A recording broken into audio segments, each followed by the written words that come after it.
Yay! Except it's kind of being weird, honestly. Not sure entirely why it's being as weird as it's being, but usually when I go live, or just before I go live, I'll have a little link that shows up on my channel on the, if I view it as subscriber, or, let's see, does it really matter? I could either view it as a subscriber or a new visitor, and it will show up. Today it didn't do that, so this could be a little interesting. I'm trying to copy a link right now, and it's not working. So let's see. Share. Copy link. There we go. And so I can put that in where people will see it, and we can get started with our little project that I don't really know why I'm wasting my time with, because this right here, this is a HP, what is this thing? Pavilion 541C or something like that. Oh, that isn't going to work, is it? Copy. I want to paste. There we go.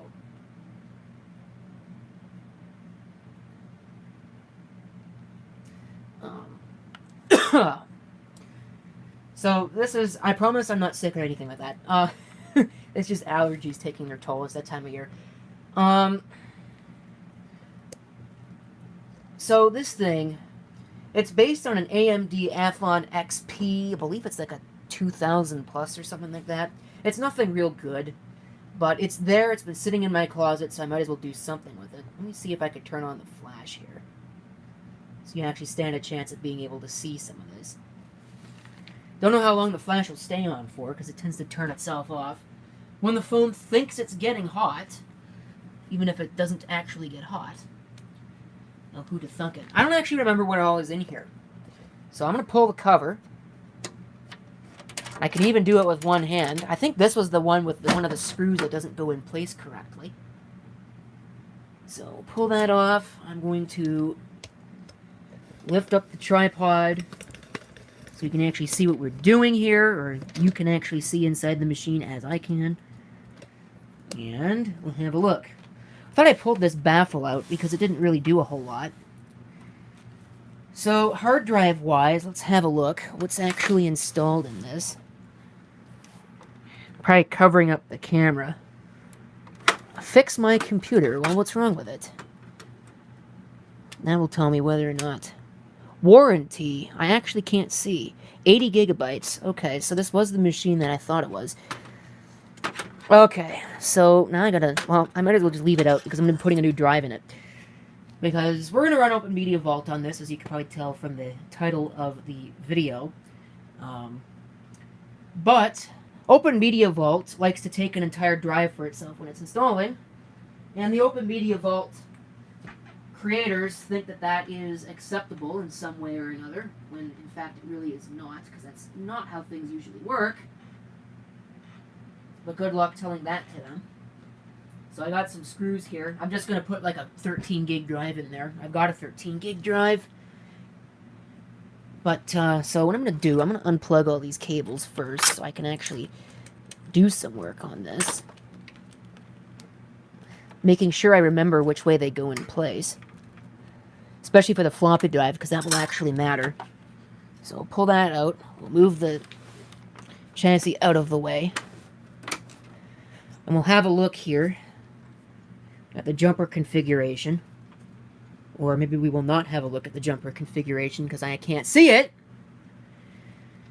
So I guess I'm going to be pulling the drive out. So where's my screwdriver? That is a very good question, because I don't remember where I put it. Oh, it's on the floor. It's right here. How convenient.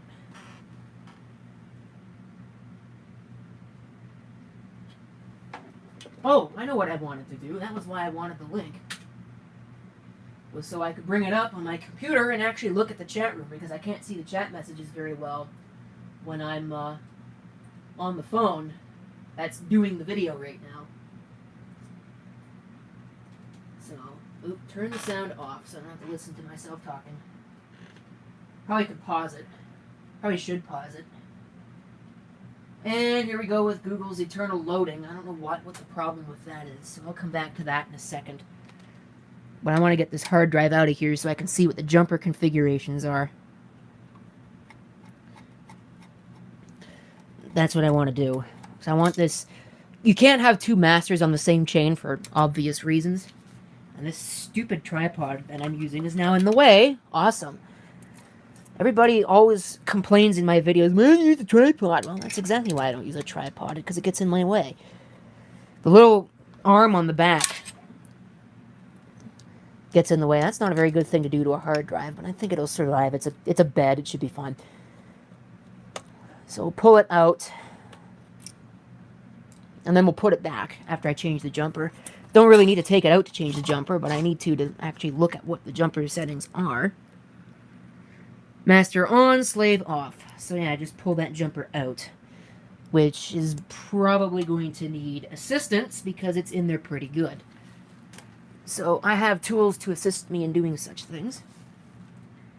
So that is what I'm going to do. The other drive is already jumpered for master. I checked that one. So, assuming I can actually get leverage on this. Here we go. Jumper is removed. Don't have to worry about it. I could set it to cable select, but I don't want to have to assume anything. Why not stand in... I saw that. Why not stand in front of the camera? Because then I'll get in the way of the camera. You know, my life is a comedy, so naturally that's exactly what would happen. So, probably getting in the way of it right now anyway. So yeah, that's why I don't stand in front of the camera when I have it on a tripod, because I don't know where it is because it's behind me. So this will work. I have some screws. I'm going to have to get another screwdriver though, because they're Torx screws. I don't have any. Kind of hard to believe, huh? I don't know where my collection of hard drive screws went, so I'm limited to what I can find, and what I can find really isn't a whole lot. I figure now is as good a time as any to talk about the fact that I have a new cell phone, but it's not the one that is doing this. I decided to use this because it's familiar to me. My iPhone SE, I've never dropped a phone in my life, except for on Monday. That was the first time, and you know what happens when the first time happens? It's always the worst case scenario. I was using it to look at a diagram for work, and it was sitting on top of the ladder, the top rung of the ladder. I was in the ceiling working on something, and I hit it with my knee, and guess what happened? It fell off the ladder, and fell face first down onto concrete. So that was the end of that. I broke the screen, broke the digitizer, and, well, it's going to be about $90 to fix that. I'm not opposed to paying the $90 to fix it, because it was a nice phone, and it was pristine otherwise. The battery's a little bit going bad on it, so there's another thing. Android is absolutely terrible, I have found, and this thing right here is proving the point. So many deficiencies compared to iOS. First of all, sequential downloads, that's ridiculous. It's 2018. You can't turn off mobile data for specific applications other than by way of turning off background data, which is useless. And there was one other thing I found with it. And I don't remember what it was, but this specific device, the frame rate is low on the camera. It's supposed to be 30 frames per second. It's not 30 frames per second. It's not anywhere close. But then again, I don't think this is really 30 frames per second either. This is an iPhone 5S, which I had been using as a spare.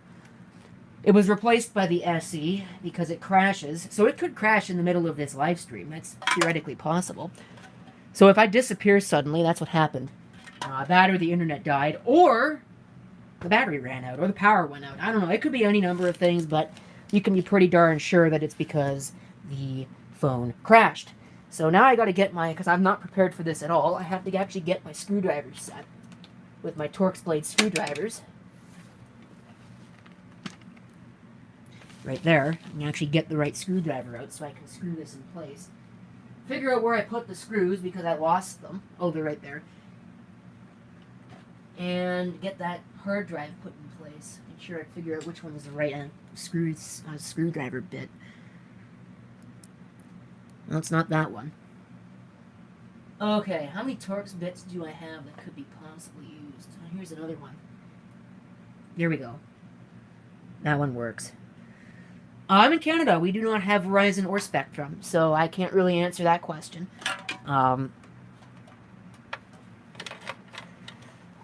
In my area, the cable internet is absolute crap.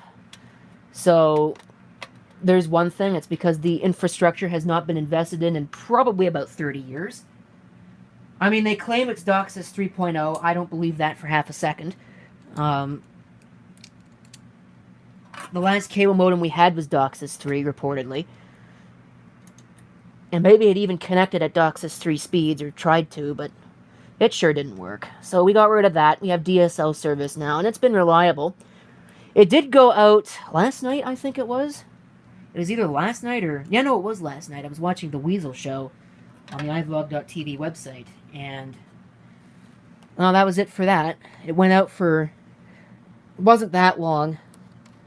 Kind of weird, you know? You could ping things, but actually connecting was not happening, so... and eventually it just fixed itself. That kind of thing happens, I suppose. Probably won't ever get those screws out of there again, because that's not the correct Torx bit. It does have a flat blade indentation in it. I could probably just use that if worst comes to worst. I do have it jumpered correctly, because I made sure of that before I bothered to do any of this. Alright, so we'll pull that screwdriver out of the way. We'll pull the hard drive set out of the way. I will move this jumper somewhere where it's not going to get in the way. Finish my thought about Android, and to be fair to it, that's a Moto X Play, by the way. To be fair to it, it's better than my previous Android experiences, where those were terrible. You know, when you get free Android phones, they're awful. Swap meets, I've never been to one. I'm sure they exist. Don't really go to them, because I don't really have enough of an income to really support that kind of thing. This setup is really stupid. What the hell? Did I pull all the pins out when I pulled that floppy drive out? No, that floppy drive is missing a whole bunch of pins, though. Wonder if it actually works. Well, probably not, but you only live once. So, gotta get my... what? Oh, really? Come on. Yeah, see what I mean about HP designing a really crappy product? Consumer grade, man. That's what you get when you buy a consumer grade. So I better plug in the floppy first, because it's going to get blocked by everything else. I'm assuming you can even see what I'm doing. Yeah, that floppy drive, I have my doubts that works, because that is...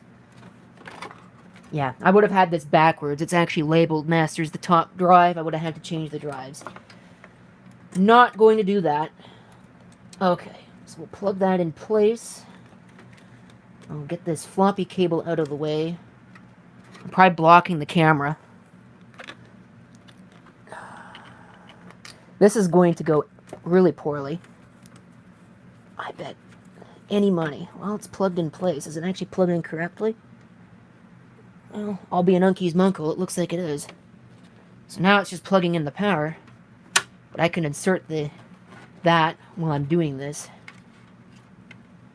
I'll plug in the floppy power first, because that'll be the most difficult. It usually is, even though it's the smallest connector. The fewest number of pins to get wrong. Usually doesn't like to plug in properly. Plug in hard drive number 1 and hard drive number 2. I know that hard drive number 2 has got bad bearings, but again, do I care? No, not really.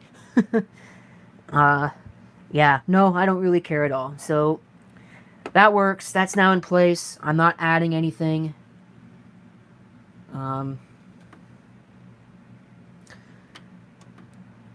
So, that should be good to go. I don't know how much RAM's in it. I don't even care. I'm going to lower the camera again, which might lower on its own. So lower that. Now you can't see anything. I'll put the case cover back on, and I will get a keyboard and a display and a power cable for this, and I'll also plug it in the network, because a NAS probably should be on the network, right? I mean, that would make sense.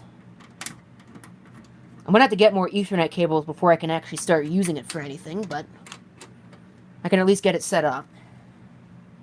So it's ready to go, and then put a note on it and say that it's ready for OpenMediaVault use. My plan is to store YouTube videos on this, downloaded YouTube videos.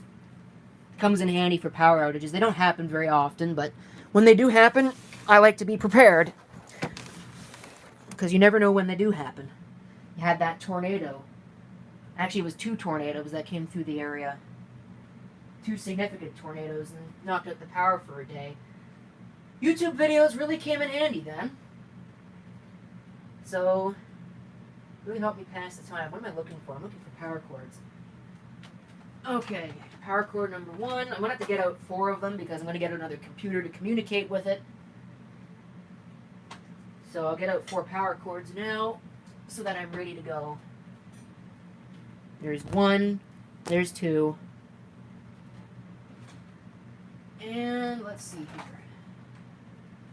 There's 3, and here is number 4. So there's that. I should get 2 displays out. I'm only going to grab 1. I used the LG display last time, so I'm going to use these ones this time. These are Acer AL1706s. You can't see it yet. Now you certainly should be able to. That's what these are. I have 3 of them. I had 1 from 2006 that I bought brand new, and then I have 2 more from Ross. I don't know which ones are which. Doesn't really matter. It doesn't really matter that much. They're all the same anyway. One of them's a little bit newer. And that would be this one because it's got a different power button. The firmware is slightly different on it, but it's still pretty much exactly the same. Doesn't really do anything. All too terrifically different. I need a keyboard. Again, I might as well get 2 keyboards. One of them's going to be USB because I'm actually going to use a Macintosh to communicate with it.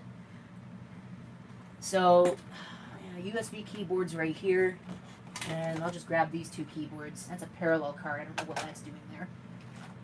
I'll just grab these 2. Is this a good one? Yeah, that's a good one. Okay. So there's 2 keyboards. Don't need a mouse. I should actually get one for the Macintosh. So where's my Apple mouse? I have no idea where that is. Oh, it's probably in the box. Do I care enough to take it out of the box, or do I not? No, not really. Usually I have a PS2 mouse, but PS2 won't work on a Macintosh. So I have to find a USB one. Here's one. I'll just use this one. So there's a USB mouse for the Mac. I'll just set it aside. And I'll do the same with this keyboard. I'll just set it aside. I'll grab these power cords, get this keyboard out of the way. Probably put my screwdriver away as well, otherwise I'll lose it. Chrismaster 1 usually does a Friday night, or I guess it's not Friday Night Renegade Show anymore. He just calls it the Renegade Show. Hi, King. But he's not doing that tonight because his computer is having trouble. How convenient, right? I'm working on computers and his computer is having trouble. So that's kind of unfortunate. So I've got as much time as I want, pretty much, to work on this. I ended up starting a little bit late because I was busy setting up that stupid Android phone. Figuring out what settings are missing, what applications are missing, uninstalling stuff, figuring out that it can only download sequentially, so I have to wait for it to do all its stupid updates before I can do anything else. It's really stupid. The iOS downloads in parallel, which is a much better solution because, frankly, it's 2018. There's no reason for things to be sequential anymore, especially when it's got 8 frickin' cores. Which is more than the iPhone has. I think the iPhone's only like a quad core at best. There might be octa-cores now, but I have no interest in any modern iPhone. Anything past the iPhone SE is dead to me. I do not like the newer form factors, and I do not like the fact that Apple seems to think it's acceptable to have removed the headphone jack from their phones. You know, it's even worse than removing PS2, frankly. It's a standard. You don't get rid of standards. I think the same thing of VGA port removal on video cards. At the very least, these stupid morons who are designing these things, that would be NVIDIA and AMD, they could provide an adapter so I can use my monitor to actually hook up the computer. I don't have a computer with DVI. Or sorry, a monitor with DVI. Okay, that's not quite true. I have one sitting over there, but I don't have a cable. So what good is that? It's ridiculous. VGA is a standard. It should be provided on everything. I know I'm probably going to have somebody who's going to be like, oh, but progressive, you know, we're advancing, blah, blah, blah. No, that's regressing, getting rid of a standard like that, and not providing any alternative. They call that regression. So that's not advancing at all. You can have the HDMI, the DisplayPort, the DVI. You can have all that crap on there, but you should at least, if you're not going to provide a VGA port on your hardware, you should at least provide an adapter so I can actually use my existing monitor to hook it up and not have to wait for a couple of days so I can go grab the monitor that I need in order to set up a computer. You know? Some of this stuff just makes too much sense, I guess. Anyway, so here's my rant for the day. Get some of this junk out of the way so I'm not kicking it and making noise. Okay, I need my Ethernet cable, which is buried underneath camcorder bags. I don't really have enough space for all this crap. I reorganized my computer collection, so it's not sitting in the middle of the floor anymore, at least not mostly, but I'm not so sure I like the reorganization because now it's all stacked on top of each other. And this was sitting in the middle of one of the stacks, this thing here. So I had to pull out 3 other machines. You might be able to see one of them. There's one of them back there. There's another one sitting underneath the pillow over there. And then there's one sitting by the door. I had to pull all that out just so I could do this. Oh, fun times. So now I'm plugging in Ethernet. I better actually enable the Ethernet, because I don't think it's enabled. This does have PS2, so that's good. Which means I can use my PS2 keyboard. It's got onboard video. It's NVIDIA. It's got an NVIDIA chipset in it, which is probably not really a good thing to use for a server, because NVIDIA does not make reliable chipsets. The N-Force 4 is junk, especially the Ethernet. It's one of the worst Ethernet chips ever made. I shouldn't knock their video too much, because at least it's better than chromatic research. Of course, I think if you picked up a dog turd off the side of the street, you'd have better video than chromatic research ever managed to do. Oh, they were terrible. One of the worst things ever. If you've never actually used one, they were really slow to really do anything. And I don't know, I think there was an issue with their lower video modes. They seemed really fake, you know? For lack of a better way to describe it. They didn't really work that well. Okay, so that monitor is on. And I need the keyboard. Where did I put that keyboard? Let's push this back a little bit. Put it up, so at least it's not going to fall. And I need the keyboard. I put it over here. This could be fun to try and hook up. One of these lovely little Keytronic things. I love these Keytronic keyboards. Oh, I need more space to hook up the other computer, don't I? Yep, I sure do, so this isn't going to work for me anyway. So I gotta find... Where's the... Right there. There's PS2, so that's plugged in now. Everything's cabled up. But now I gotta lift the computer up. Put it aside.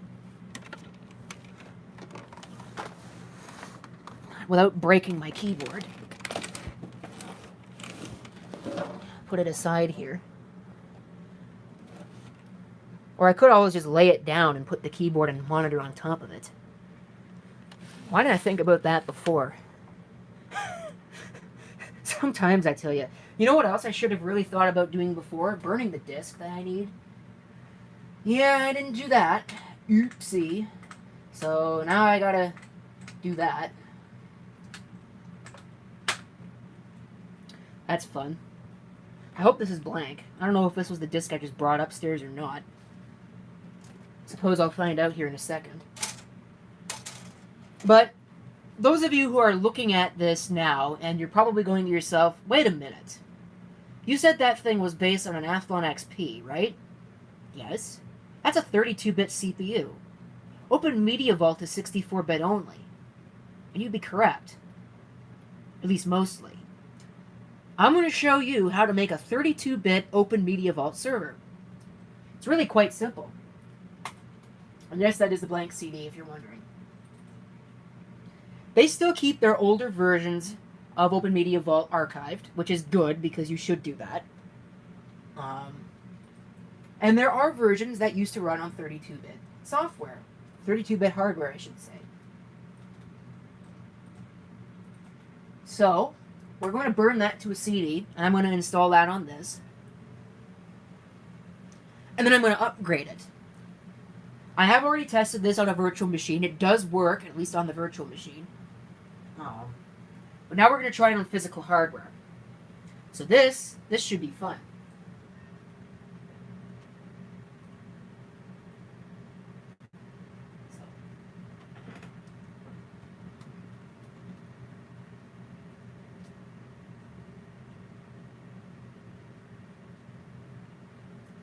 Take a little bit of a drink. I'm talking too much. So, like I said, I'm going to flip this computer down. And probably flip it down like this. So that way...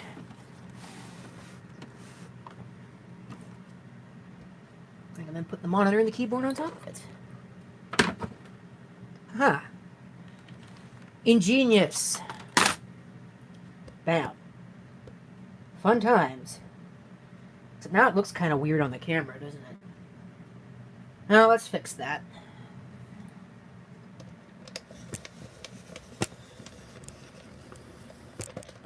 Just like that.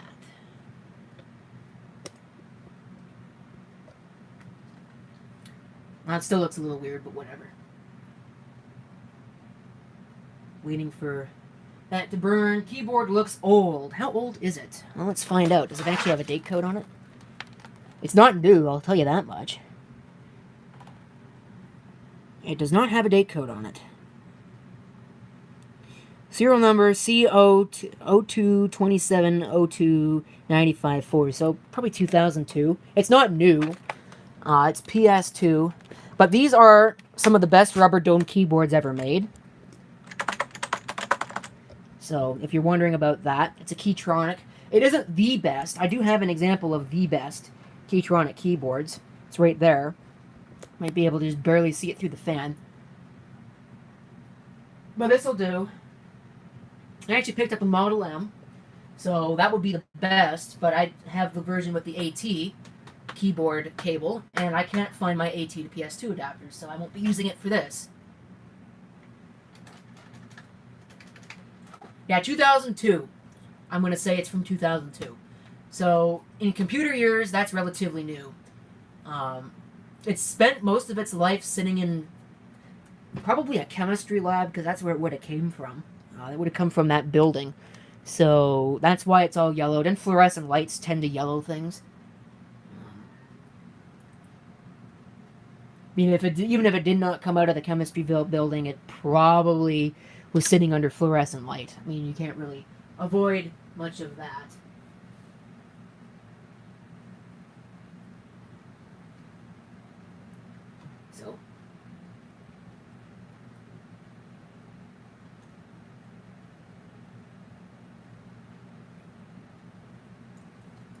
So yeah, I'm probably going to be spending my...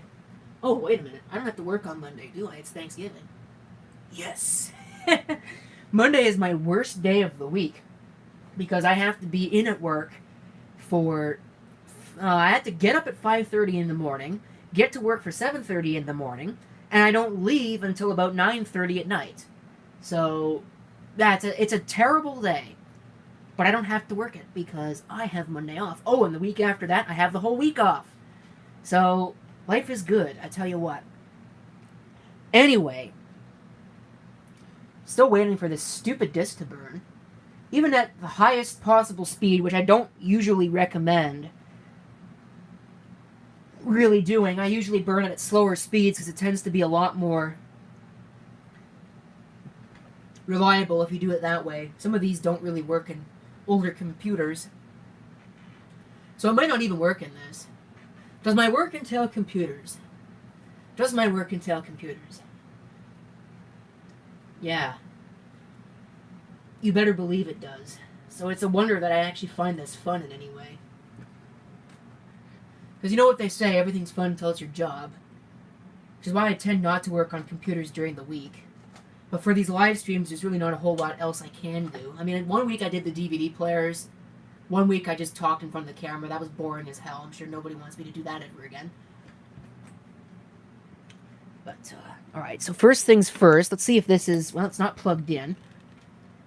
So let's plug it in. Is it going to turn on immediately? No.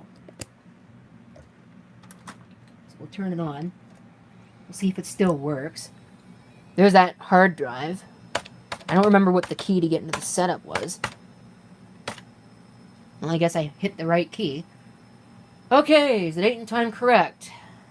Well, the time's a little bit off, but the date's correct. Maybe I'll fix the time. Oops. Should be 46.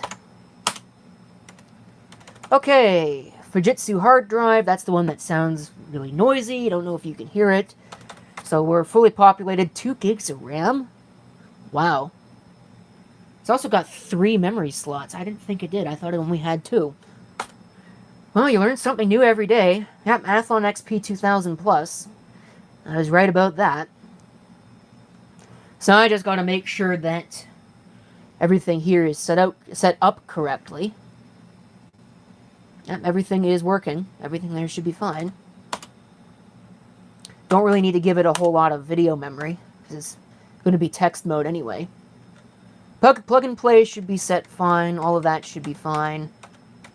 I/O device configuration. Don't really care about that. Here's a hardware monitor. 60 degrees. Ouch. But the fans are working. Onboard audio. I could turn that off. I don't really need it. But I'm going to leave it alone. After AC power failure, set it to automatic. Actually, I'll turn that stay or power on for a server. So I don't have to worry about it. Floppy, CD-ROM, hard drive. Yep, that should be good. Hard disk priority. Should be booting to the master first. So that should be good. So what I'm going to do now... Which CD-ROM drive should we use? Or which optical drive? The CDRW or the DVD-ROM? I'm going to let you pick. Let's see.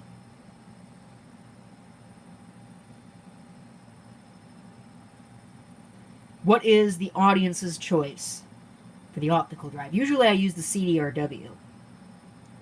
So, take your pick. If not, I'm going to flip a coin.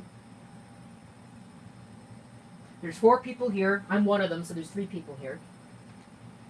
Should have 3 guesses or 3 options. But it looks like I'm going to end up having to flip a coin because I'm not really getting a whole lot of input on that one. CDRW. Okay? We have 1 vote. I'll give you about 30 seconds. If you want to vote, you can vote. If you don't want to vote, well then I guess we will flip a coin and see if it agrees with our vote.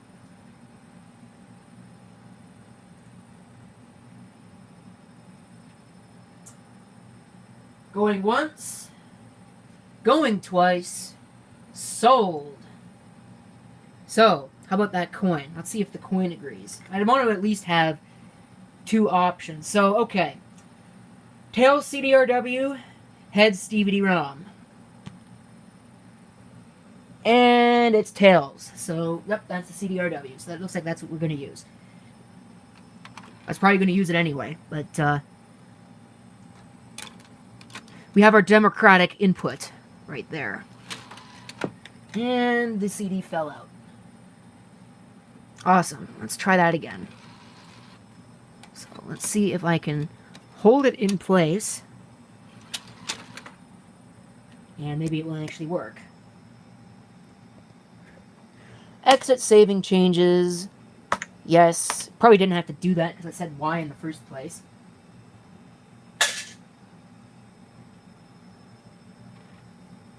And we'll see if it actually does boot to the CDRW. Which it didn't. What?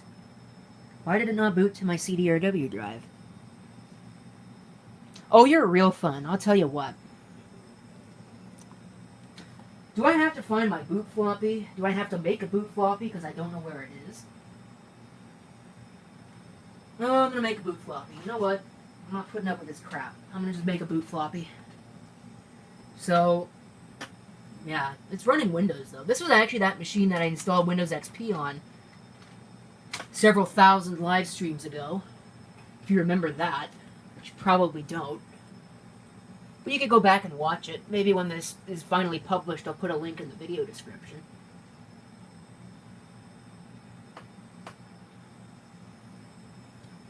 Okay. So what's on this floppy disk at? Nothing. Alright, good. Good candidate for using for a boot floppy. Maybe I should do this so you can actually see what I'm doing. Not very well, but I can zoom. Focus on that pants, but you get what you can get. Now, where's WinImage? There it is. So, I gotta go get my floppy image and put it on there. Let's see here. Well, that won't be where it is. I was watching UXW build videos last night, and I think I left it open because there's yeah, I'm still on my NAS with my UXW with all the UXW build videos on it. Yeah, I downloaded people's videos. So, like I said, works very well during a power outage. This gives me something to do, so I'm not bored out of my mind. Of course, during the last one, I mostly just listened to the radio. PLP, plop boot. Okay, where I don't want the ISO. I want the image. plpbt.img. There's an ISO as well.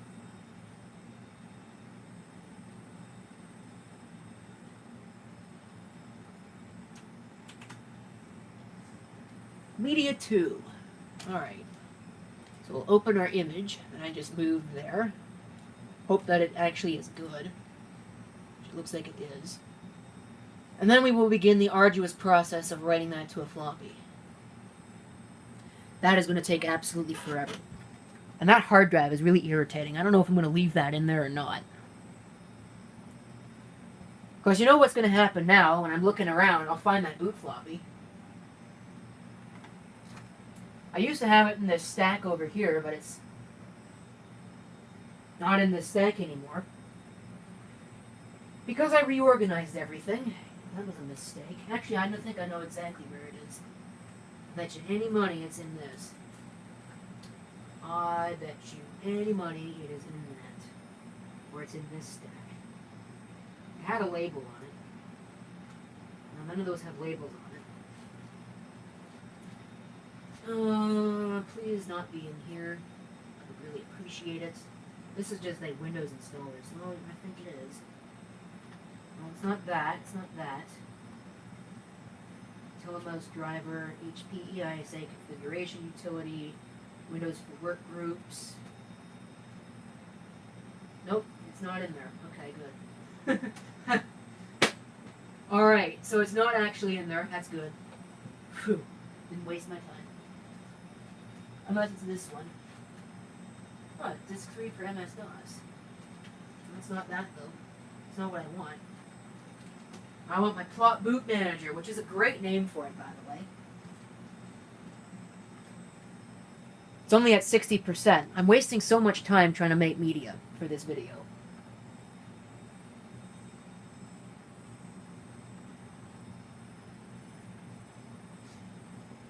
'66. Get your kicks on Route 66. I'm making a floppy. This is a boot floppy because apparently my computer over here that I'm working on is not wanting to boot to my CDs. I'm going to have to force the issue. Can't find my actual boot disks. I'm just making a new one. Floppy disks are, they're reusable. I bet it's in this desk somewhere. That's probably going to be the next thing I clean out is this desk. It's a mess. And then I'll clean out the area beside this thing here in my box of hard drives. That's a mess as well. This whole place is a mess. Really needs to be dealt with. I did deal with it, kind of. I got rid of the trash vortex in the middle of the room. That was kind of a band-aid solution, really, because all the stuff that was sitting on top of it just ended up elsewhere on the floor. Or it's still where it was. I mean, it looks a little better, at least. It's a little more organized. Okay, my floppy disk gets created, so we can go back over to this. No, I want to zoom out. Thank you very much. And we'll close the image creator. I can probably close image burn. Don't really need that anymore. Take our floppy diskette. It will boot to this. Again, assuming the floppy drive is any good, which it might not be. Oh, that isn't going to work, is it? I'm going to have to do it manually. Alright, let's see here. Restart. Please do not try and install updates.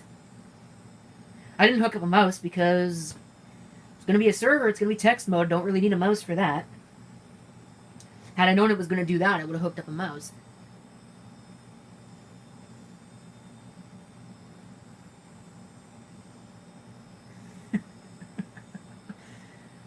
Oh boy. Alright, so now it's rebooting. HP invent. Oh, floppy disk drive seems to work somewhat. CD-ROM. No media in drive. Are you joking? Well, there's a reason why I have 2 optical drives. Uh-oh. Oh, that's not good. Did it fall out again, or... It's in the dry, it's stuck in there. Oh, that's bad. That's very bad. And my light just turned itself off. Probably because the phone thinks that it's too hot, which it really is not. Oh god, this could be fun. Trying to rescue a son. I didn't want to have to do this. Alright. Turn it off. That's bad. I've never had this happen before. In all of my years of working with computers. You watched me put that CD in there. There's no CD in there. So, well, let's flip it upside down. See if it'll come out like that. It looks like I'm not going to get lucky. I don't know where it is. I can't really see in there. Where's my flashlight? I used to have a flashlight sitting there. And guess what? It's not there anymore. So somebody probably borrowed it and then didn't put it back. Now here's a flashlight. I don't know if this one works. This is the one that doesn't really work that well. Can I actually see the disc? Oh, I see something reflective. I don't know if that's the disc or if that's... I don't know. Where'd the disc go? It just disappeared. Yeah, I'm gonna have to pull that CD-ROM apart. Oh, I can't do that. I have to pull the front panel off.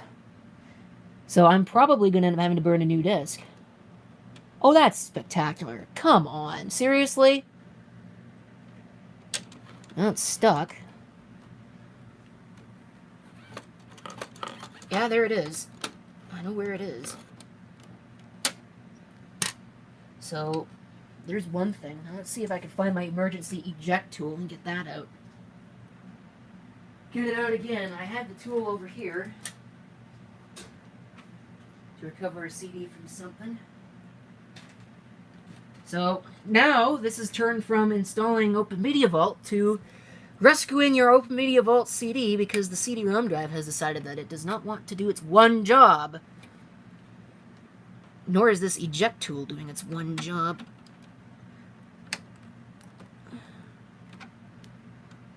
Well, that's not coming out of there either.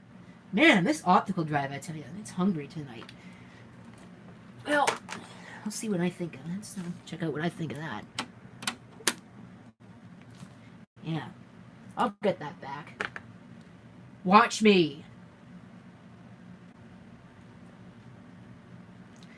So, well, let's turn it back on. Eject the drive.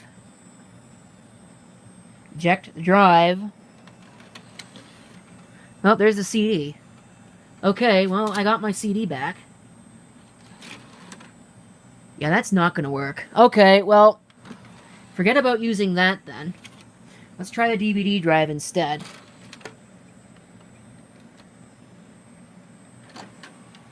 That might work a little bit better. Of course, if I flip the machine up. Let's see. Yep, it's reading. Is it reading? Uh-oh. Did it eat my disc too? Oh, there it goes. Alright, so yeah, that booted. don't auto boot, so I could fix my setup.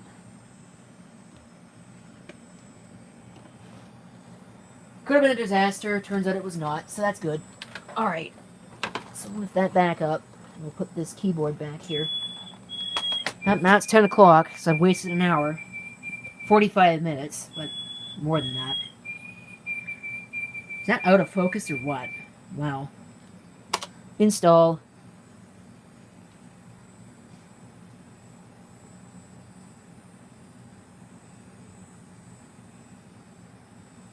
Does the chat R?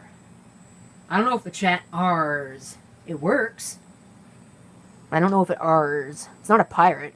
At least I don't think it's a pirate. My optical drive's a pirate. Trying to steal my disk.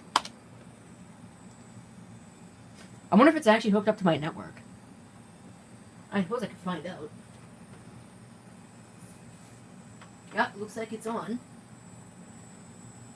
So...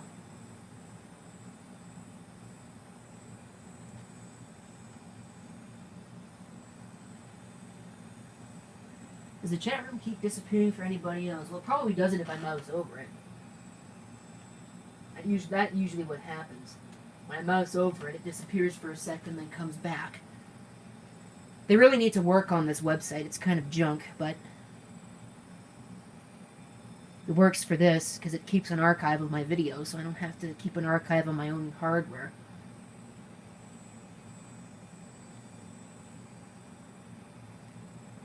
Waiting for link local address, performing IPv6 auto configuration. Both of those are not going to work.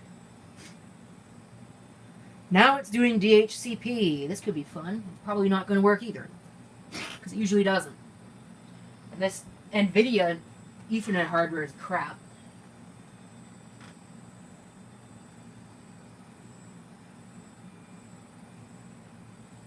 Are you kidding me? It actually worked? Let me get my IP scan tool out. IP scan on Win64. Run it. Standalone program. At least I think it's a standalone program. I know it's not installed. No, I don't want to open the download page now. I'll download it later. So we'll scan for network devices. Should have a couple of them. NAS 4, NAS 3, NAS 1. Where are the rest of the devices at? I'm missing NAS 2. Although I know it's on the network. Yeah, 7, 8, 9, and 10. I'm missing 10. I'm missing 8. So unless it died, which it probably did. Hold on a second. Let me see if I can ping it.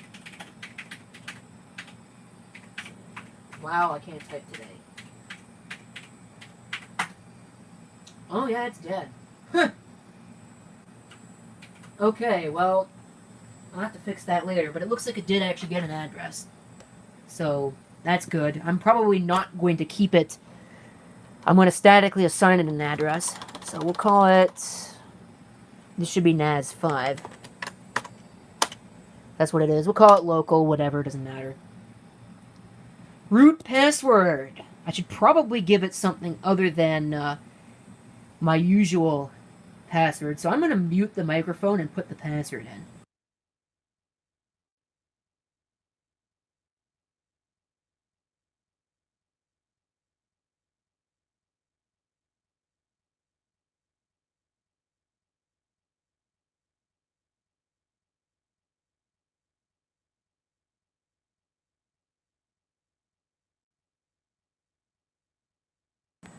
Okay, there we go. Got a password in place. Eastern Time.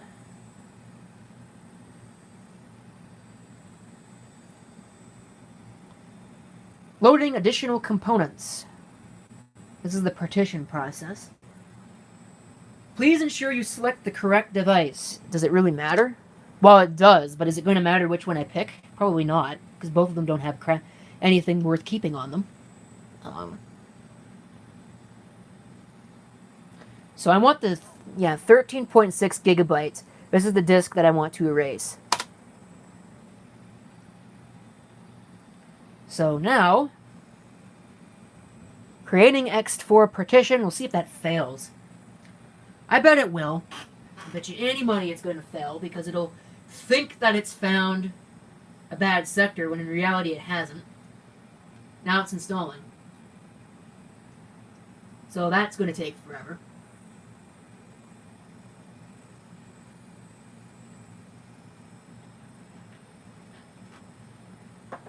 So a few things while I'm here. Some of you probably noticed the trash collection video I uploaded. Those, like I said, it's going to be to gauge interest. It's also gauge pushback. If people don't want that crap on this channel, then that can be that way. I have another channel that I used to upload it to, and I want to stop uploading everything to multiple channels because that's difficult to keep track of. So they're going to be here if it seems to me right now that nobody really cares whether or not I do that. They don't really get... They get more views than they do on the other channel, but they don't really... It's not something that's really taking off or anything like that. It's not like it used to be. It used to be I'd upload anything to this channel and get 100 views. Which is kind of too bad. I guess it's because I've uploaded way too many videos. Well, having said that, there's about 1,093 subscribers on this channel, only of which maybe 20 or 30 watch my videos on an active basis. Really makes you wonder sometimes. Actually, I think even less than that, because I think the majority of the people who actually watch my videos are not even subscribed to the channel. So, there's one thing, but that's going to come here. Malware test videos are probably going to start coming out as well, because probably really do need to get those edited so they're not sitting on my hard drive. And so all that's coming on. Those will really be, once a week at most. Probably not even then. But that's in addition to all of the content that I'm uploading every 2 days or so, which I can probably keep up at least till the end of the year. So, because I just recorded a couple more videos, and I got a few more on my plate. We got a new washing machine. I gotta make that video basically as a timestamp as to when we got it, so I can see when it dies, how long it lasted. We got it on the 18th of September. I think it was the 18th. I can look on here. I know it was a Tuesday. That's October. Yeah, 18th of September would have been a Tuesday. So, whoops. An installation step failed. Why did the installation step fail? Well, I'll try it again. Proceed with installation to unclean target. Yes, maybe I need to test this disk. It worked on the other thing, so don't know why it wouldn't work on here. Seems kind of strange, honestly. But it just figures that that's the way it would go. Maybe I should make a USB stick.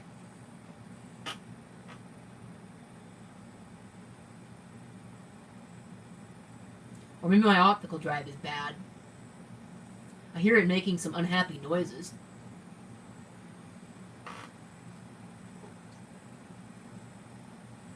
Maybe I should try the other CDRW drive.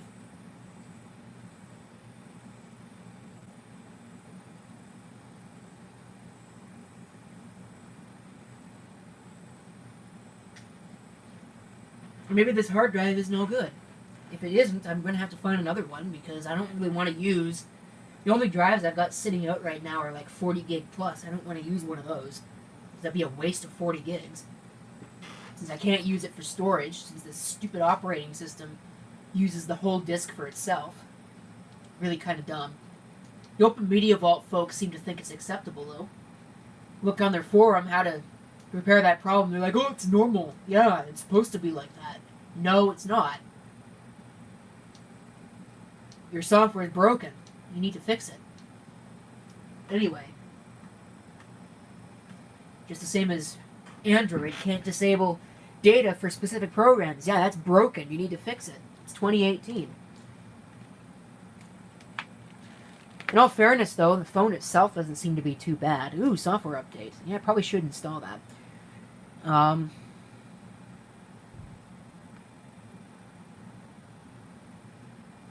Yeah. Need to set up this device the way I want it to be. And get used to all of the deficiencies that it has, because it's got a long list of deficiencies. Now, there is a very, very, very long list of those that I've found already.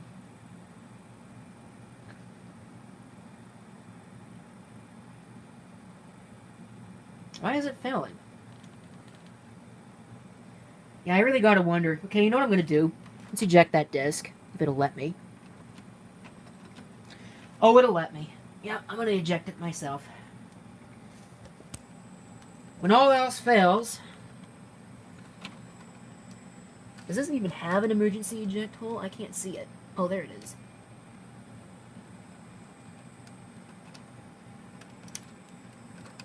Yeah, I'll eject my disk. Watch me.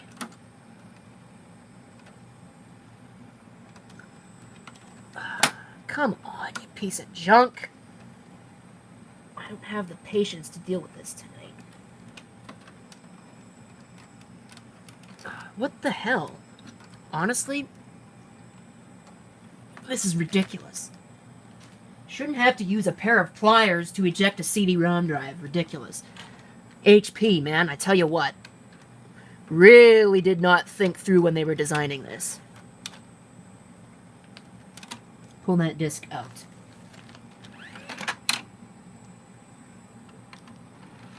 I'm gonna try this drive again. That disk is not clean. It's scratched up my disk. Wow. I didn't even think that was possible. So I guess I'll be changing that optical drive later, because that one's no good. Although, actually, I suppose it's little accident earlier while I was trying to put the disk in place. Oh, that's... Yeah, now it's eating my disk again. You stupid.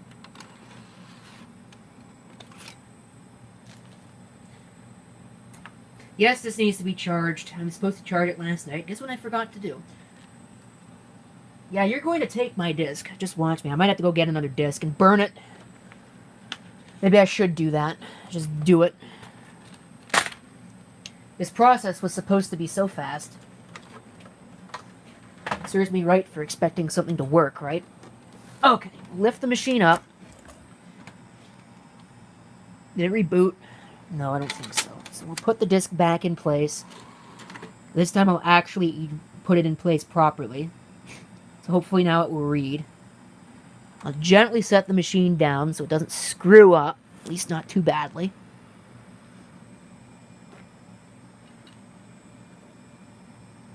Just made a slightly unhappy noise. We'll try again. Install the system. The live system can be installed... Really? Normal install. Proceed with unstable target. Can I go back all the way to the beginning?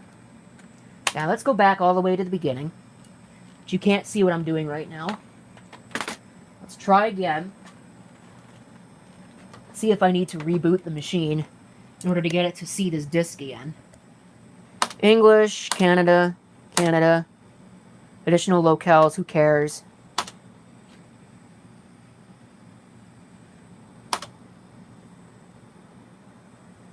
What a joke. Okay, you suck. Let's go back to detect and mount CD-ROM. It flashed red, the optical drive. Yeah, that's normal for that optical drive. Yeah, I'm going to have to reboot the machine. Alright, so... That's how I'm going to reboot it.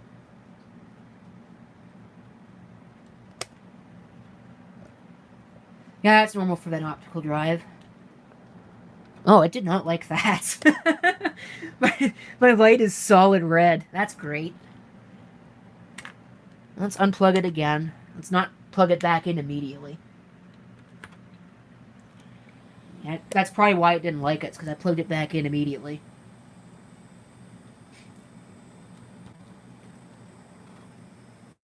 Let's try booting to the optical drive again. CD-ROM. Waiting for the drive. The light's orange. I think if I remember right, the orange light means that it's reading. The green light means that it's spinning. Still waiting for the drive. Hmm.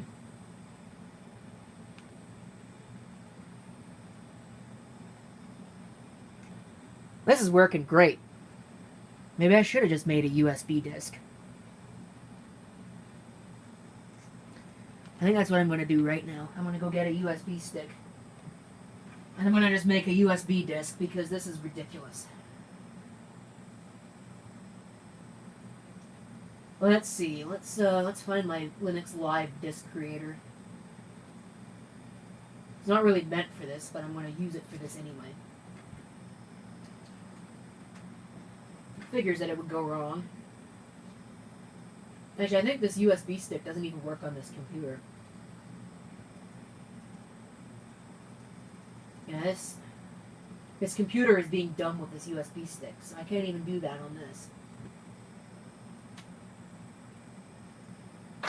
Maybe I should just go get another disk and reburn it, because it's obvious to me that this isn't working, so... Okay, well, I'll be back in just a few seconds thanks to the lovely magic of muting microphones.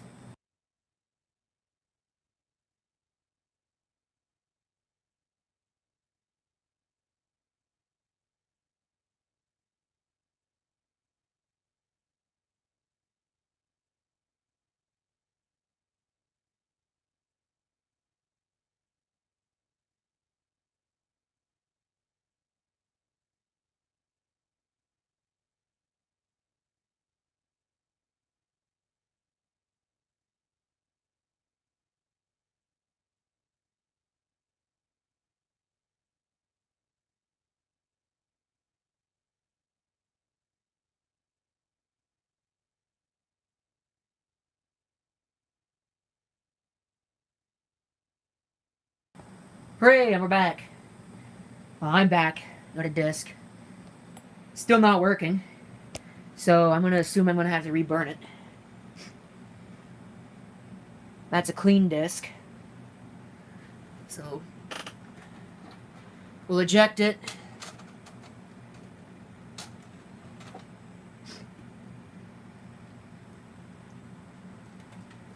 I'll open up ImageBird.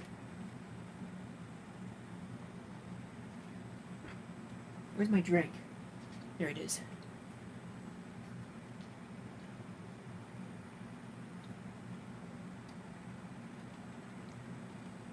Great image file. And there's only one for the OpenMediaVault.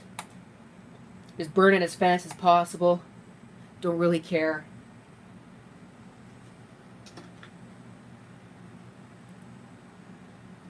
And I'm going to put it in the DVD-ROM drive. Okay, you know what?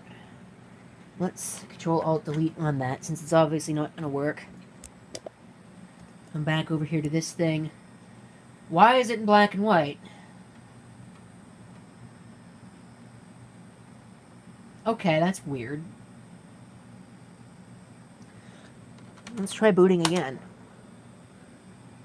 Waiting for the drive. It's green, just turned orange. It's probable it can't read it. I'll eject the other drive while I'm here. It is possible the other drive doesn't work. In which case, neither of them work. I do still have the original drive for the computer. I'll probably just put that back in place. The DVD-ROM, you could pretty much put anything there. It's just a standard DVD-ROM drive. I'm assuming that you could still hear me and all of that. It actually unmuted correctly. I'm assuming the broadcast is even still working, because I really don't know. It says the number is still counting up, so I'm going to have to assume that it is. It hasn't stopped there yet, although it seems to have slowed down immensely. I didn't pause it. It'd be nice if this actually had a pause button. Maybe they should work on that. Although I don't think RTMP streaming has a pause functionality. If you pause it, you turn it off. Which is the way that things go. Still nothing going on in the chat. So unless it's broken on my end, which it could have, who knows? Now you get what you deserve. Normally Chris would be on right now, but his show is not happening tonight. It's happening Sunday afternoon or Sunday morning. I can't remember what he said. I won't be here for it because I will be at family for Thanksgiving, with family for Thanksgiving. So that'll be a fun time. Means I don't have to miss out on my Monday show. Monday's the actual day of Thanksgiving, but we do it on a weekend. So, there you go. That should be nice. That'll be a nice turkey dinner and all that. Hope she doesn't decide to make ham because not real envious of ham. You know what? I thought that it was paused, but it's actually not, or I thought that it wasn't working. It's just because that was what I was actually looking at. I suppose I'll find out here in a second. Yeah, that's the only problem. Whoopsie! Okay. Let me go back to this.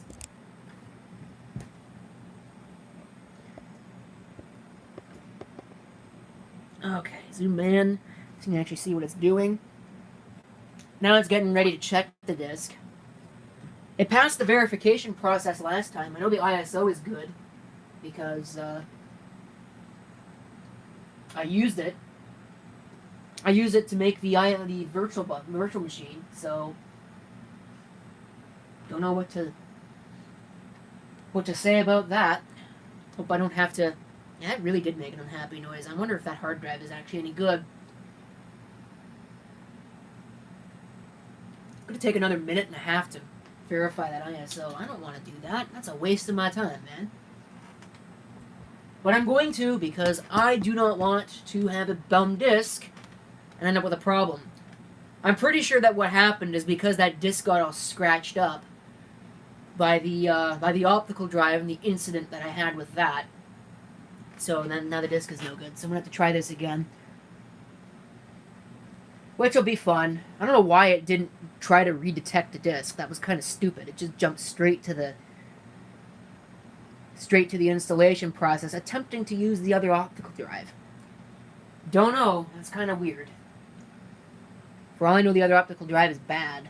That DVD-ROM drive. I don't use it very often.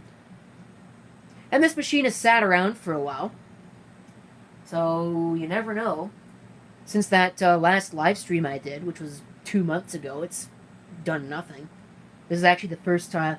I moved it for the first time last weekend. And now I'm moving it again to use it. Operation completed successfully, it says. So, go back over to this. Wow, that zoomed way in. Let's fix that.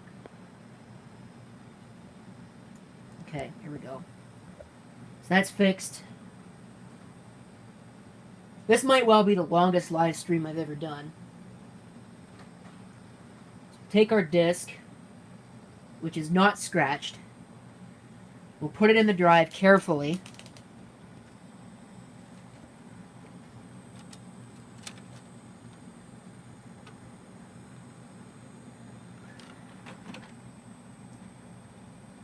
And we'll see what happens. We'll Control-Alt-Delete to reboot the machine. Now it's in color. We'll eject that CD, because, yeah, that disc is no good. It actually went in the trash can. Cool. Alright, try booting the CD-ROM again. There we go. That is much faster. Beat yourself. Install. We'll get to find out if the optical drive is actually bad. That's booting. Trying to enable the frame buffer. Alright. English, Canada. American English is fine. Detecting hardware to find CD-ROMs. Now it's mounting the CD-ROM. That's a lot faster than it was before.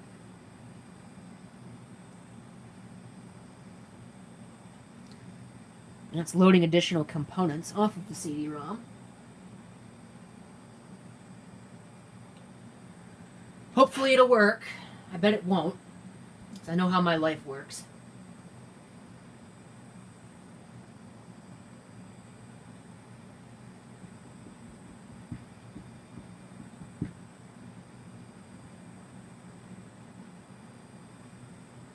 Well, it's definitely reading, so that much is working. That's an HP factory drive. I didn't replace the CD-ROM because I had to. The other one broke. And then I fixed the other one. So now I can probably put the other one back. So I wonder if it's actually going to work for the DHCP this time. I don't know why it wouldn't. If it worked the first time, it should work the second time. And the third. And the fourth.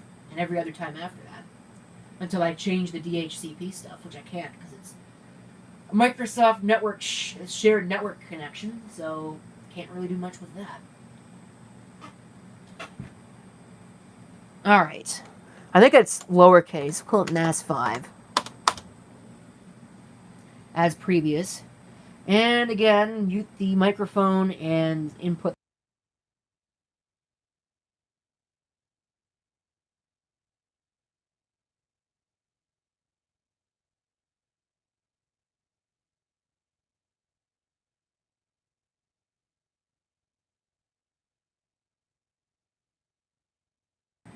Kind of muted it a little prematurely there. Whoops.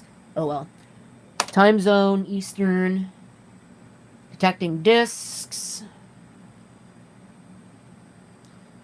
Loading components. That would be the partition manager. And now it says select the right one. That's not difficult. I want 13.6 gigabyte disk. It's just automatically partitioning. Yeah, that's the problem. They're automatically partitioning it. I think what they could get away with doing is having the manual partitioner that's present in Debian, which is what this is based on. Now it's installing the system. So I'm going to be back. I need to get another drink. Hopefully it will work, but I guess we're going to find out together.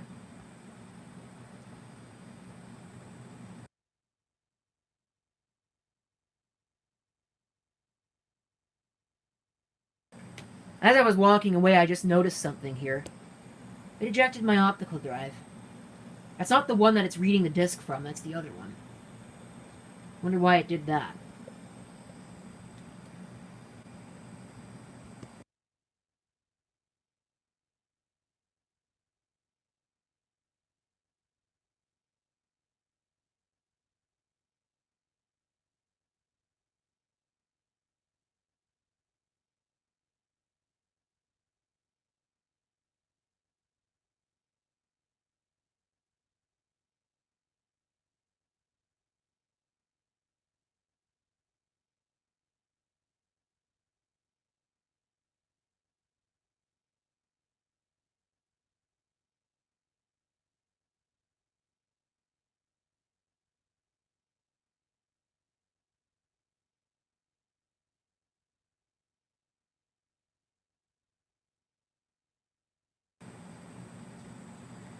Alright. Hasn't failed yet. So, what else? Tornado animations. I should probably start making those again, because those apparently get views.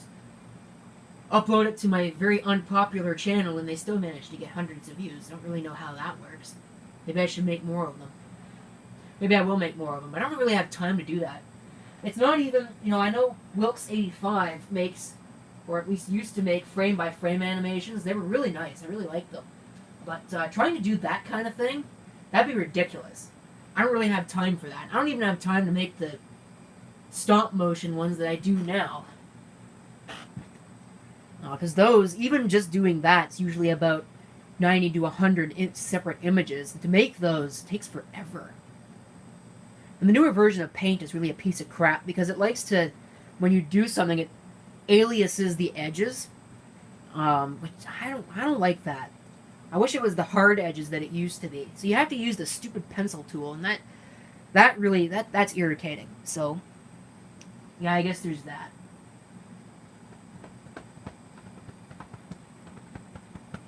Oh, it is working. Does it have my network? Is it downloading off the network? No, I guess it's downloading off the CD. Downloading off the CD. I don't know why I said that. It's getting stuff off the CD. Sometimes I really wonder why I say the things I do. Probably close image burn. Don't think I really need it anymore.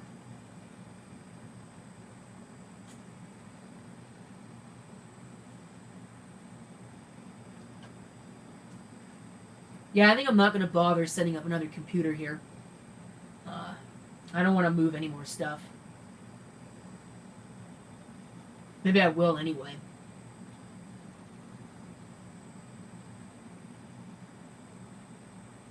I don't know. Let me do a test here. Let me just do a quick little test. It looks like it's working, though. So we'll come back to that in a second. I'm going to unplug the phone. It'll probably die immediately. Alright. Hold on. I'll come back to that. But I want this here. Because I want to do a quick little test. See what happens if I put this here. Yeah, you can't see a damn thing. I might have to just deal with it. I'm probably just going to deal with it. Okay. Archive Mirror Country, Canada. I usually choose... Do they actually have one? I usually choose U Waterloos. Don't have a proxy.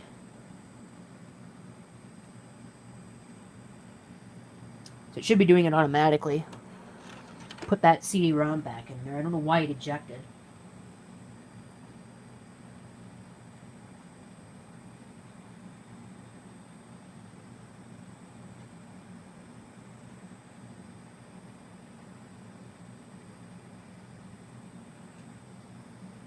You know, I have an analytics button here on this video, on the actual desktop thing. Wonder what that would do. Live event analytics. Please use the YouTube app on your phone to manage this streaming. Oh, shut up. All I want to do is see analytics data, man. I wonder if this is going to work. Right. Stream status. Good. Variable resolution stream. What? Create highlights while live. Preview. Right. Ad insertion. In-stream ad insertion. Oh, ad. I didn't read that correctly. It's ads insertion, not ad insertion. Okay. Yeah, I'm not inserting ads into that. That's kind of stupid. It'll add ads to itself manually. Or automatically, I guess. I don't know if it'll add ads into the stream while it's playing. I do have monetization enabled for it. I don't know if that applies to the actual broadcast or if that applies to the archive, which most people view anyway. I don't know why, because it's like an hour and a half long and it's not really worth watching. Let's see, is it actually finished or is it still installing stuff? It's probably still installing a few things. Or it just locked up. Both of those are very possible. My hard drive light is going nuts, though. Must be doing something. There we go. Now it's installing the bootloader. I wonder if it's going to pick up on the contents of the other drive. I hope not. Maybe I should have unplugged it before installing this. Well, I'll probably have to reconfigure it anyway. Don't suppose it'll matter.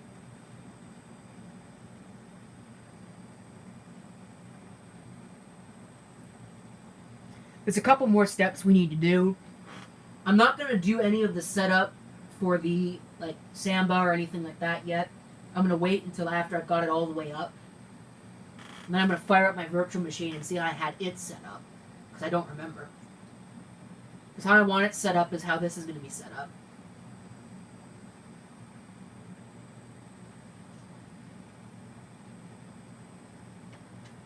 Or to rephrase that in a way that actually makes sense. How that virtual machine is set up is how this is going to be set up.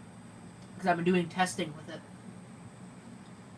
Finishing the installation. So yes, indeed, that disc got destroyed by the optical drive eating it.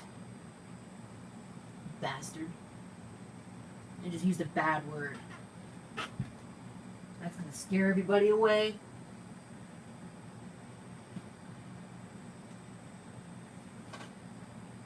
So, okay. Running OpenMediaVault app CD-ROM setups. This is the actual OMV setup.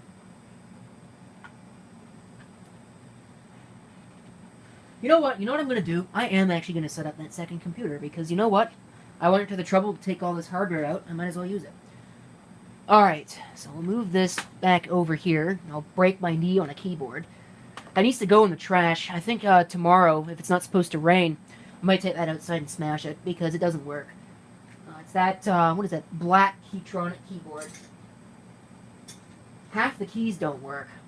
Probably should have known that, considering it was sitting in a scrap pile, but then again, this was sitting in a scrap pile and it works fine, so...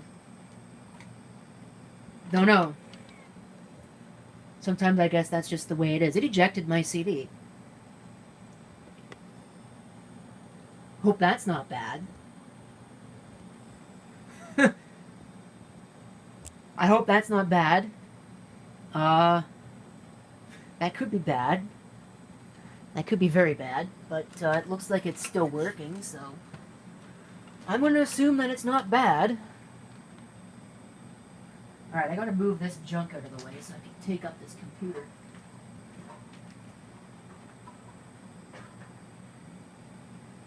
It would include these cameras. They can just sit over here. You can't see what I'm doing, that's fine. You don't really need to. Installation complete. Cool. That is what I like to see. So, now that the installation is done, I'm going to go ahead and take the...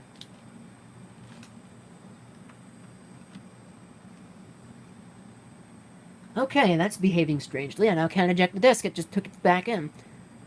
And we'll hit continue. I'll eject the floppy. Don't really need that anymore either. So we'll take our computer. Or I'll take the computer that I'm going to use to connect to it. Ah. Haha. Apple Macintosh, man. Power Mac G4. Remember this thing? This is the one that gave me a whole bunch of grief while I was trying to set it up. But it seems to be working now. I don't remember what I did to fix it. I think I set the drives to cable select. That was what fixed it. So I'll set it on its side so it's not going to fall over. And I will plug it in. Plug it in, plug it in. I'm going to eject the optical drive on this machine. Yeah, there's that disk. Alright, yeah it did. So I'm going to have to reconfigure Grub on this. It shouldn't be too difficult. Okay. I'm setting up the Macintosh, which I haven't used in a while. I really only needed to get one power cord, because this has a output for another one. Alright. Checking quotas. Disk is clean. Well, it better be. It's a brand new installation. It better not have errors. That monitor's gonna fall over, I bet. Okay, where's the video output on the Mac? There it is. Plug that in place. I need to plug Ethernet into it. Here's a mouse. Excuse me. Here comes the brew gas. Alright, NAS5 login. It did manage to get an IP address, so that's good. Alright. Beep yourself. Still getting this Power Mac set up. It's got two USB ports. So there's one USB port, and there's the keyboard. Here's the other USB port. Let me move the camera over to it so you can actually stand a chance at seeing something interesting. Maybe if I break it, that'll be really interesting. Okay. I'll put the power behind it. There is not enough room for everything on this bed. And I suppose that's why it's a bed and not a workbench. Plug that in. I need to find Ethernet. Probably should plug in the monitor. This power cord's a piece of crap. Really dirty. Probably should have grabbed a better one, but you only live once. That's not the one I want. This is the one I want. Alright. Monitor should now be plugged in. And it is. So, Ethernet. Where is the blue Ethernet cable? That. Oh my gosh. Oh, I hate cables. What a disaster. You know, they get themselves attached with absolutely everything if you leave them alone. It's like they're having sex with each other or something. And yes, I really did just say that out loud. For the whole world to hear. Because it's what I think. And I'm all about blunt honesty. Oh, I know what I was going to do on video. I was going to check out some of those games. See if I could play some of those or if I was absolutely dreadful at them. I think we already know the answer to that question. Where's the Ethernet? There it is. This one probably is going to need a static IP address. Alright, so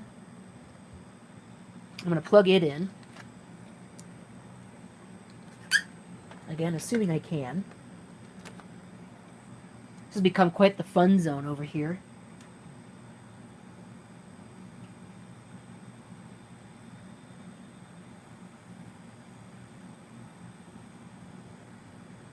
Did it work?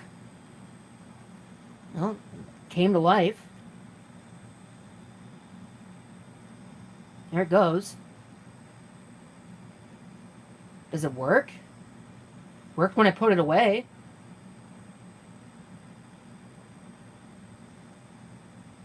But I bet now it doesn't work anymore. Huh. Tell you what, my life is a comedy. Probably won't be doing this. That sucks.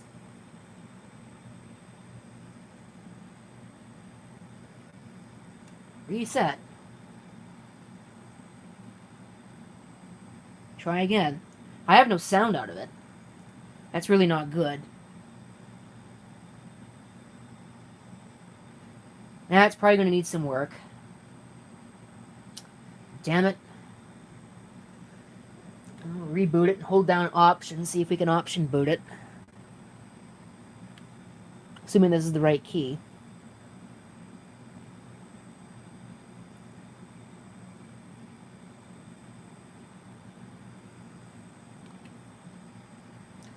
Yeah, that's not working. Doesn't that figure? Put it away, leave it alone, and breaks itself. Not a fan.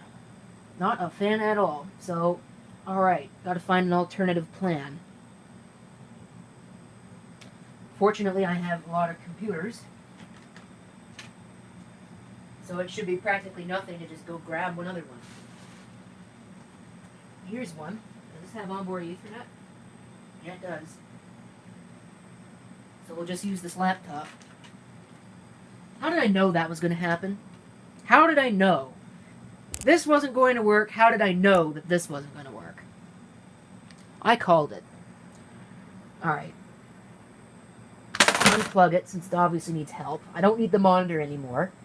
And I don't need the keyboard or mouse anymore either. So now I got all that to put away. So I got a laptop I'm going to use instead. But I also haven't used in a while. So it's probably also not going to work. I was hoping that was going to be just fine, but he who expects everything to work right gets exactly what he deserves. I'm going to have to look into that one. So I probably should just leave it all out. Yeah, I think I'm going to just leave all this stuff sitting out. Put it away for a minute. But I'm going to just leave all this equipment sitting out. Or, I don't need all the equipment. I'm only going to do one thing at a time. So, I do need the USB keyboard and I do need the USB mouse. But other than that, the monitor can go away. Don't really need that. I only need one power cord, or 2 power cords as well. So, put the display away. And I'll get my other machine. I don't know why I expect things to work. Doesn't matter what it is, Linux, Windows, or Macintosh. It doesn't work when I want it to. I need like 16 billion hands to do this. Evidently. Things can't just be working correctly. Work well, work right, or work at all. while they're on video. Especially live. Find that when it's live, it's even worse. Why is that out of focus? Come on. What are you trying to focus on? Other than a whole lot of nothing. Just being stupid. Yeah, that's what I think of that. Alright, get rid of these power cords. Get them out of the way.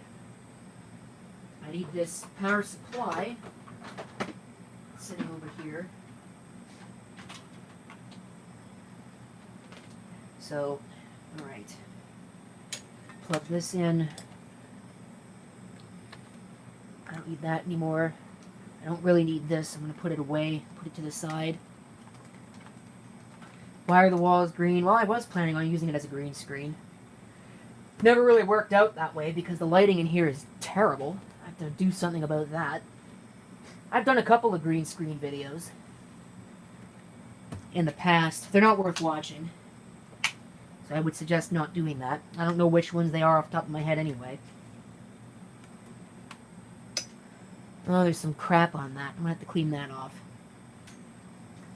That cannot be allowed to stay that way. So now I gotta find... I had a roll of paper towel up here. Evidently I do not have a roll of paper towel up here anymore. Or somebody stole it. I think the former of the latter is definitely the case, because people love to take my things and not put them back. Then they wonder why I get upset, because my stuff is missing. Well, that would have certainly explained why. Found a roll of toilet paper, that'll do. Good enough. Alright. Total view time, 5 hours. Wow. So, clean up this before I show it to all of you. It's not dirty. At least not as dirty as it was. Alright. Alright. Well, the light socket's not the problem at all. It's having it centralized. I have to put a ceiling fan in here or a central light, because the idiots who designed this place didn't do that on their own. This is a Toshiba Satellite 1800, which is not opening. There we go. Oops. I probably used a little bit too much Windex. So now that got in there. So that probably damaged something. So we'll clean that up a little bit before we power it on. Plug it in. Be the Ethernet. I did not just slam it. It just, the hinges are not very good on this thing. Alright. Plug in Ethernet on the back. Just like that. And it's running Windows Millennium Edition, so this could go about as well as I'm expecting it to. Bad checksum. F1. Let's make sure all the settings are correct. Because I can't set the date and time in the BIOS. Yep, good enough. Don't really care. More than good enough for me.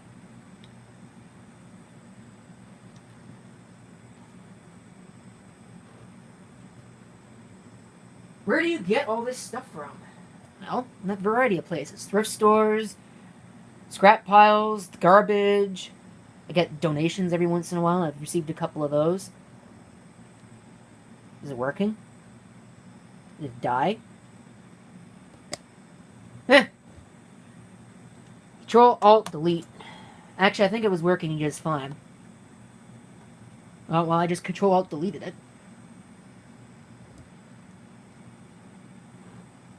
Yeah, it's working. Okay. Normal. I forgot that it didn't actually display the splash for most of the boot process. Again, don't really know why. It's the original installation. I haven't been bothered to change it because I can't find the drivers for the computer, so I'm going to have to do some research. It's an AOI chipset, so good luck, frankly. Okay, get this stuff out of the way so I can at least work on this. Sit down, work on this. Password. Did I actually set one? Evidently not. All I need to be able to do is to figure out... Okay, I need to figure out the IP for this. Should be fairly simple. And then be able to access the IP on here.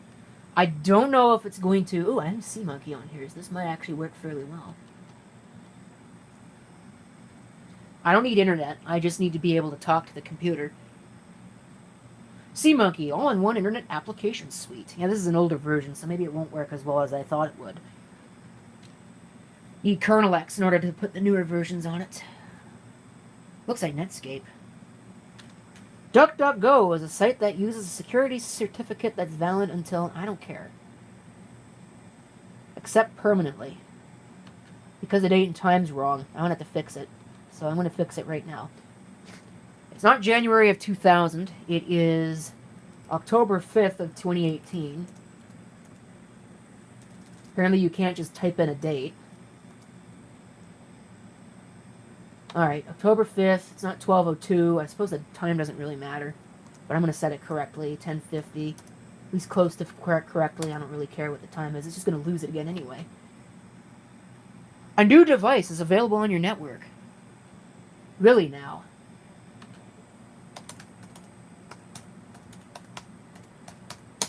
Alright. Yep, I can talk to OpenMediaVault. So I'm going to do that.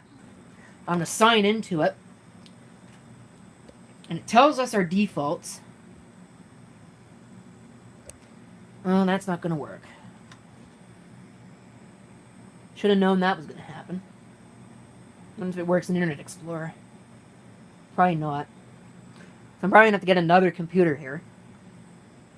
One with a more modern web browser. Stop loading that. I don't care.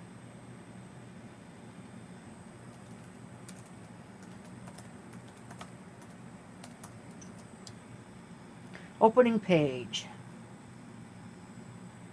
Yep, that doesn't work either. Okay, time for another computer. Oh, I got other options. At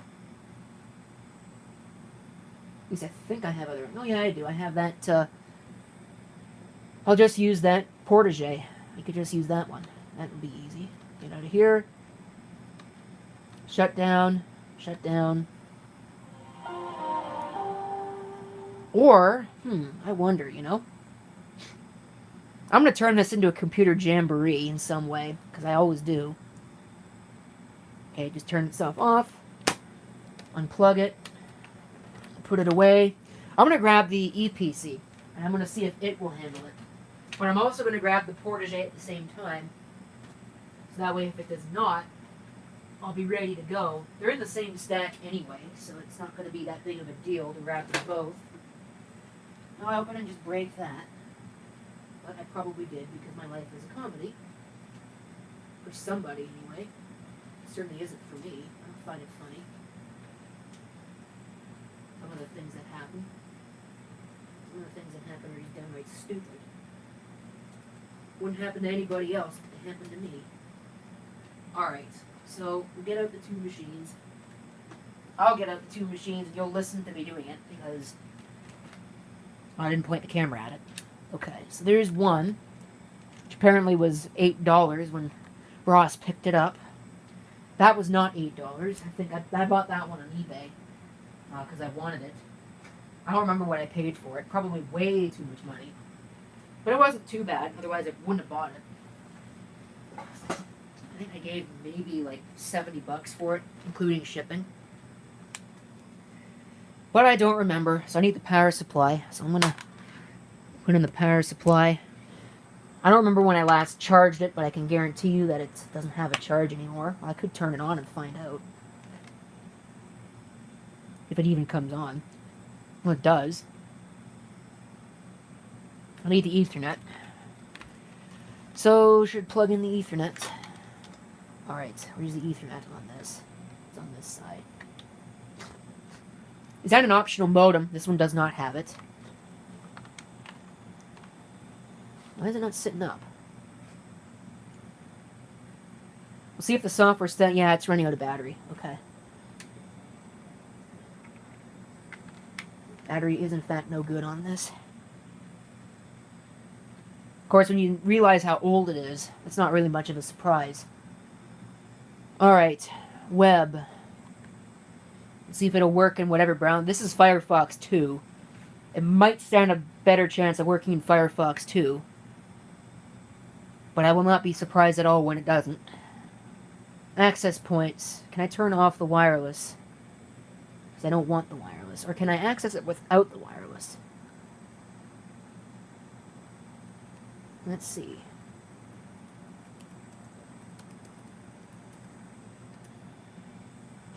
Oh, I can access it with the wireless on. Okay, well. Sounds good to me. So let's see. What does it do? Still transferring data. Does exactly what SeaMonkey did. So, yep, that's no good. That's a waste of time. So, alright. Get that out of the way. It's got an SSD in it, so I can move it around as I please.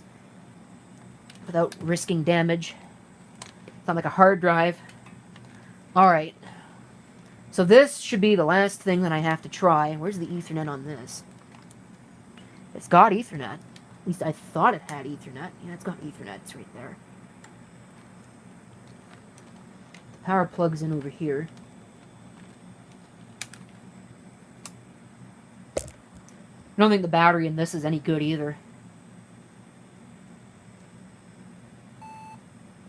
Yep. Press F1 key to set date and time. Well, how can I set... Oh, I can. It's right there on this one. It's not there on any of the other ones. So, let's see.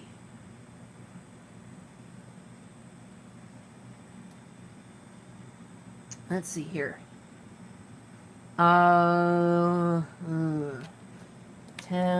10. I can't do that. Oh, that's dumb. Oh, that's stupid. Seriously? Wow, okay, that's really bad. Not designed properly. Really not designed properly at all. You use space and backspace to set everything. Toshiba, I tell you, they're in touch with absolutely nothing. You can't just type it in. You have to use this stupid, ridiculous space method. 2057. Ugh. I tell you. That is dumb. Really, yeah, in touch with something, alright. Definitely not reality. I'm going to assume everything there is set correctly. This is a French keyboard. So I gotta use all the French words. Alright. Linux Mint Debian Edition, I believe, is what this is running. Linux Mint Debian Edition, depending upon how you want to say it.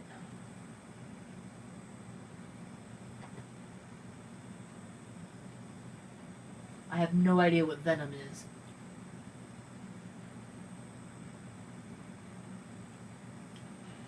I'm not really in touch with what's cool these days, because I don't think most of it's cool.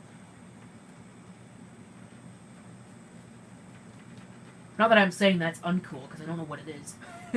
So it could be just fine, but it's just, I don't go out to see things because I can't really afford it, so...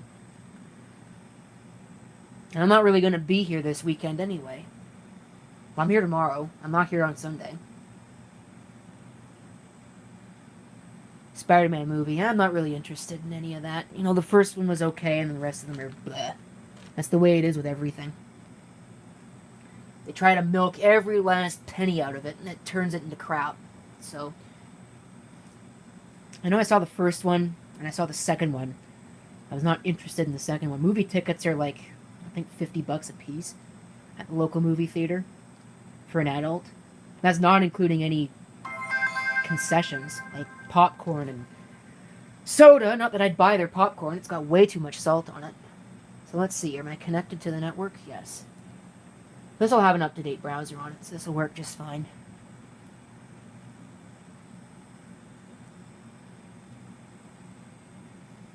Maybe I'm not thinking of Spider-Man 2 then. I know I saw one, the first one, and I saw a later one. The later one was crap. Oh, man, if there even was a later one. Maybe I'm not even thinking of Spider-Man. Maybe I'm thinking of something else. I know Shrek was that way, too. The first one was great. All the subsequent ones were disgusting. Not anything like they should have been. Okay, well, let's enter that address in again. And get our OpenMediaVault up. It's not even really worth going to the movie theater anymore because it's all way too expensive. There's no parking. There's no bus service to theaters. Actually, there is one to the local theater, but it takes you about an hour to get there, which is ridiculous. So, okay. Password is admin. I'm not going to change it on video. The default is OpenMediaVault. So there we go.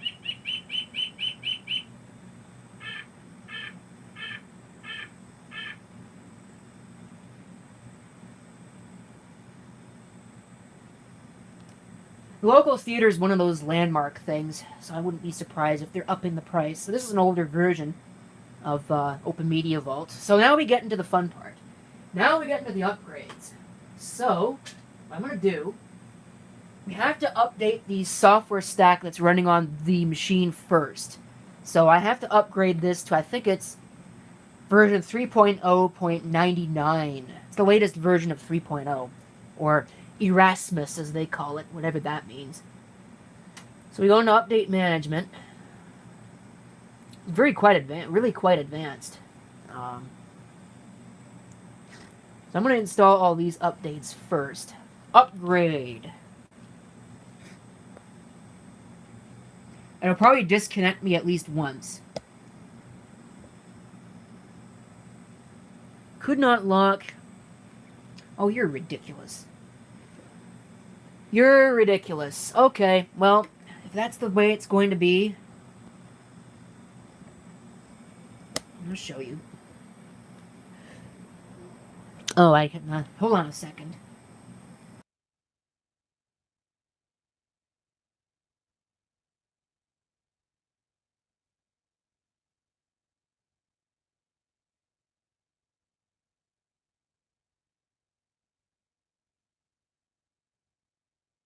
Alright, unmute. It was in var or something.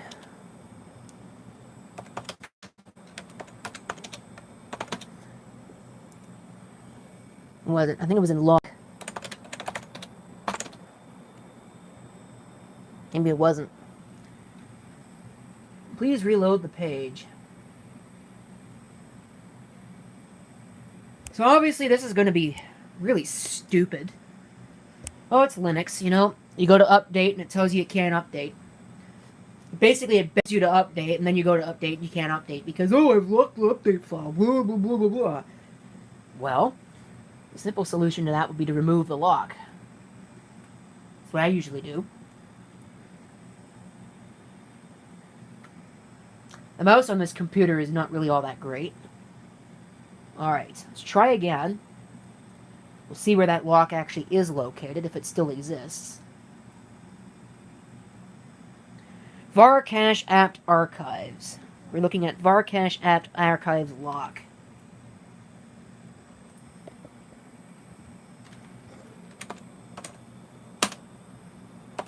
Oh, it wants the space. You can figure that out on your own, Linux. It's not hard. Cache. What are you looking for? Cache apt archives. ls-l unlock. Remove lock. Gone. I'd like to see you try that again.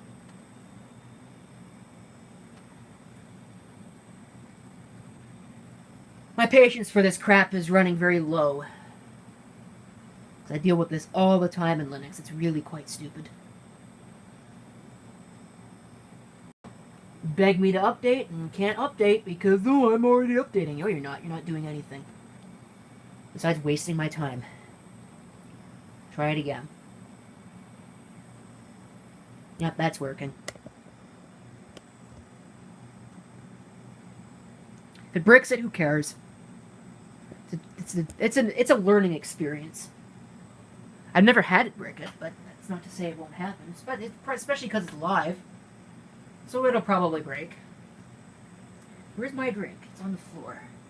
It's not a good place for it. I'll kick it over.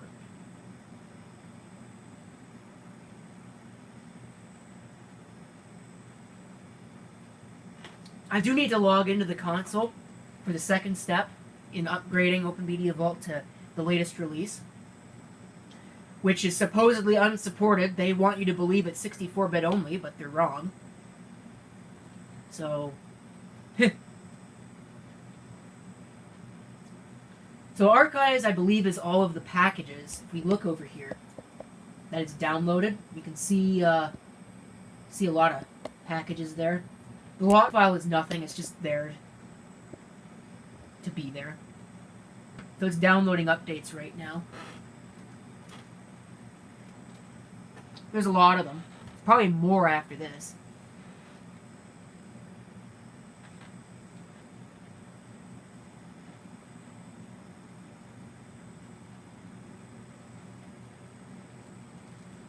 Star Trek is the topic of discussion right now. The only Star Trek I've ever seen is the really early ones, and I watched those because I happened to be at somebody's house while they had it on. So, that's interesting enough. I'm not really big into... I don't really like TV, I don't really like movies, I don't really like any of that, because it doesn't really interest me. There's a bunch of older things that are cool, but all the new stuff, ugh. Mindless, sappy sex and gore. That's pretty much all it is.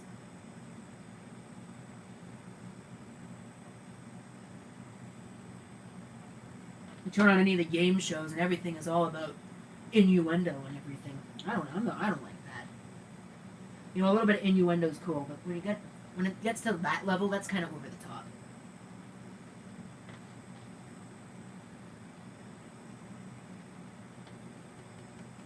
It's now installing. Doesn't seem to have booted me out yet. Usually when I, at least on my test installation, when I went to install updates, it actually kicked me off my,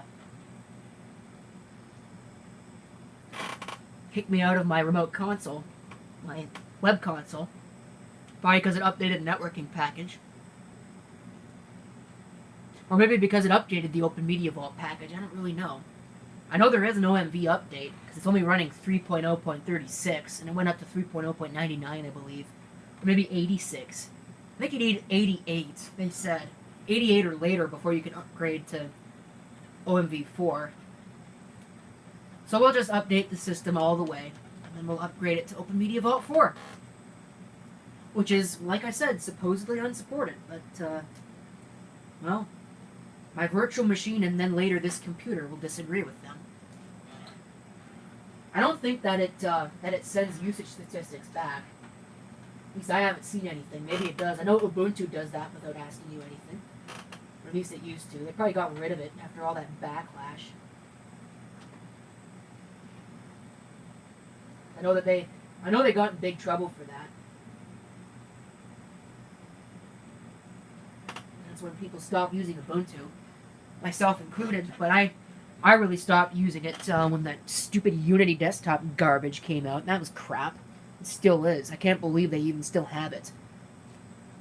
Unity and GNOME 3 are both crap.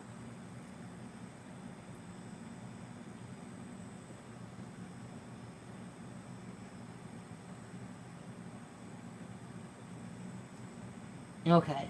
Yeah, this is, like I said, this is not fast. This is, what is it? 1.6 gigahertz, single core AMD Athlon XP. Yeah, this is outdated hardware, but outdated hardware I find is the best to use for NASs because it doesn't really have much other use. My network is mostly limited to 100 megabits anyway, so I don't really care. 100 megabits is more than enough for something like a YouTube video. So, it works. The hardware is generally reliable. I mean, it makes a lot of noise, but it is actually useful for something. Oh, screensaver. I should probably turn that off. The hard drive is going nuts. I don't seem to see anything coming through on my network for the machine. I wonder if I can get system load times on this. Okay, zoom out, you stupid thing.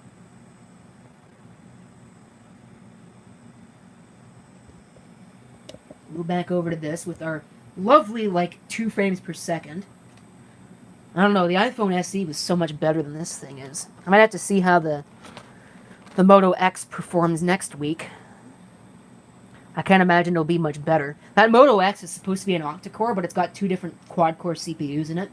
Neither one of them is particularly great. I've heard really negative things about that phone. Why am I calling it that phone? It's right here, this phone. But I'll give it a chance. If not, I'll see if I can get something else. I don't really want another iPhone because I think I mentioned at the top of this live stream, you can't get the SE through my provider anymore on a plan, which is what I did. I got it for free. You tax on I think an extra $5 a month for 2 years. I don't actually remember. Maybe it was 3 years. I don't remember.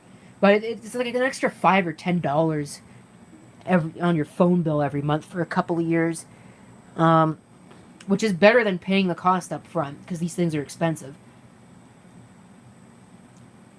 But it was free otherwise. But you can't do that anymore because they don't sell that. So the only thing they have now, their free offering is the iPhone 7, and the iPhone 7 is garbage. I hate the form factor. I hate the fact they got rid of the headphone jack. I hate the battery life. I hate just about everything about it. It's crap. So I wanted to get the system load specs. Load average 2.2. Yeah, so it's fairly heavily loaded. It is working though. I am getting output now. So it was just a long process. I don't know if you can read it. Maybe by the time the compression gets done with it, you won't be able to read it. But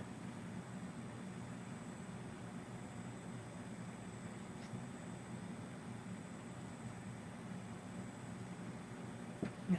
Beanie Babies. The big thing when I was a kid was those Webkins things. I don't know if they still have them.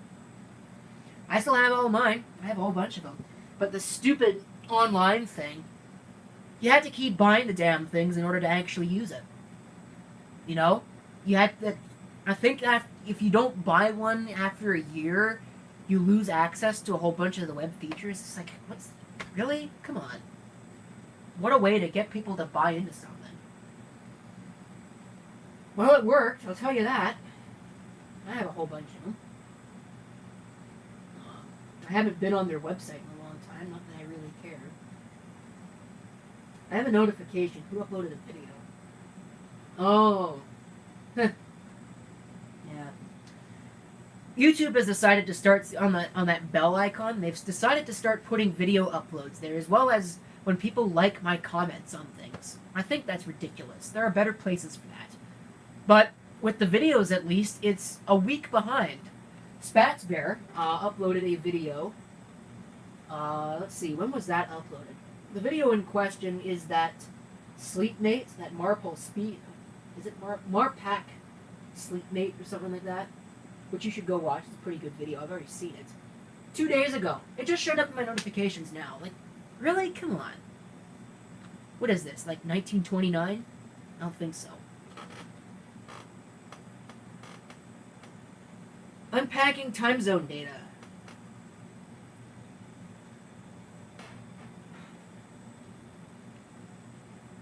So yeah, there's a lot of things it's doing. A lot of updates. I think it was like 162 updates or something like that. Ah, there we go. Now it's disconnected me. So it's, you can see it says bad gateway. Eventually it'll come back. At least it should. It used to. It did on my, yeah, there it goes.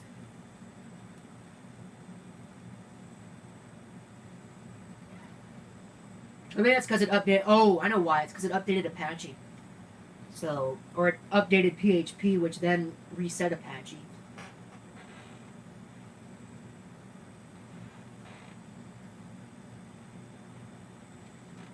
So, here we go with that screensaver again. No.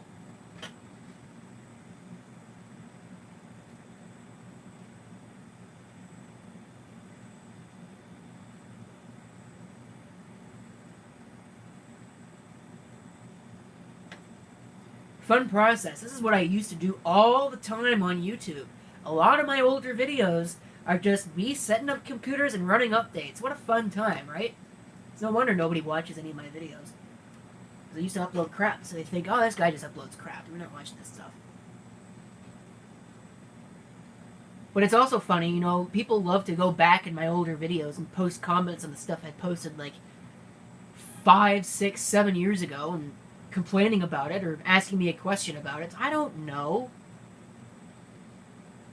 I don't know what I did in the video. I don't know what I did 5 years ago, let alone 7 years ago or 8 years ago in a video.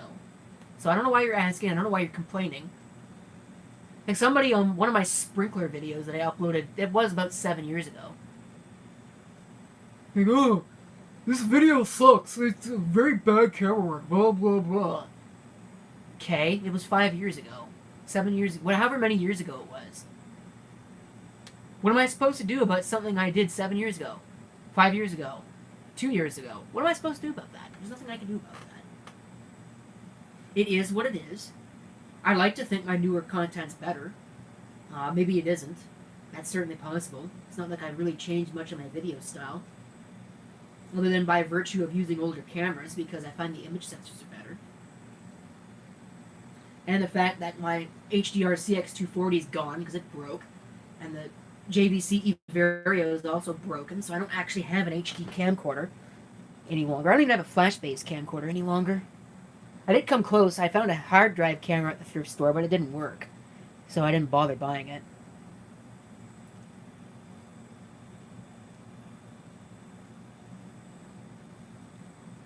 Apparently there's a package called Beep. I didn't know that existed. But I guess you learn something new every day.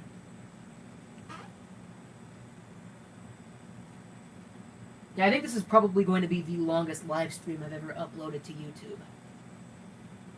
It's up at over 2 hours now. I think I said the longest video I would ever upload was about 1.5 hours.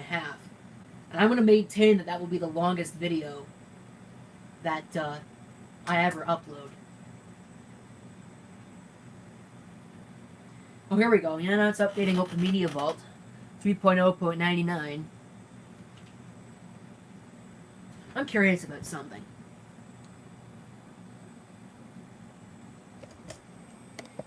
121 minutes is over 2 hours. What's in here now? Oh yeah, yep, that's where it stores all its packages. Yep.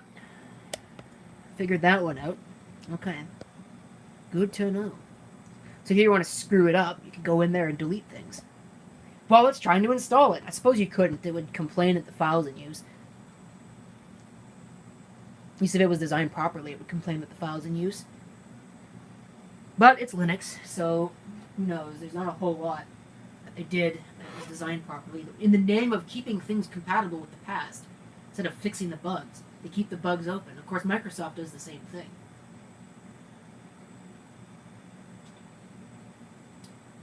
ActiveX, that's a bug. They still keep that around. That's kind of a joke. There are a lot of things in ActiveX that are buggy.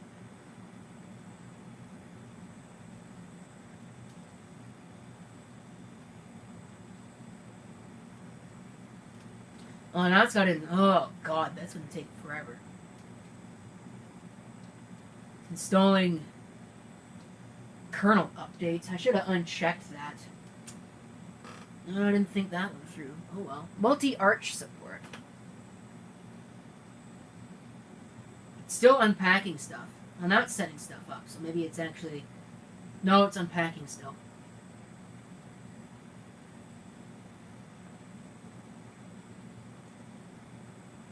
I think it'd be almost done by now. I guess it's not doing things in chronological order, alphabetical order. It's just grabbing packages and installing them.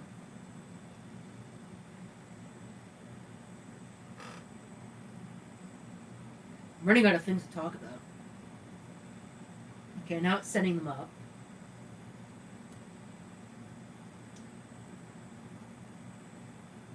There's that stupid screensaver again. Yep, now it's generating boot images. That'll take forever. Does anyone still watch The Simpsons? I don't think so. The Simpsons has gone to crap. Last I knew. You know, that's what happens when you... What is it? The longest running sitcom or longest running reality? I don't remember. Longest running something on TV in the United States.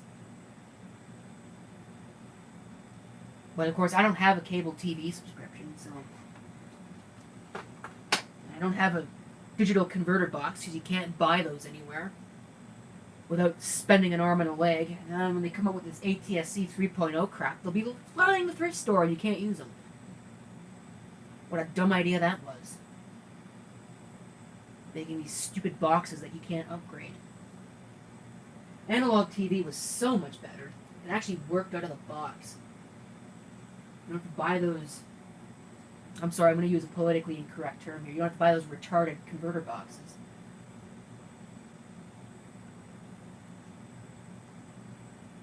Yep, I have a little bit of a thing about that. You couldn't tell. And that retarder box... retarder boxes. That's funny. Converter boxes are completely ridiculous. I have no idea where retarder boxes came from.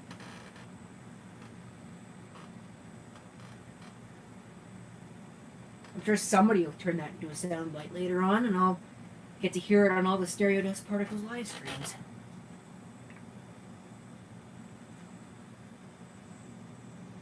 Okay. Now that it's setting things up, it should be almost done, so we can move on to the next step.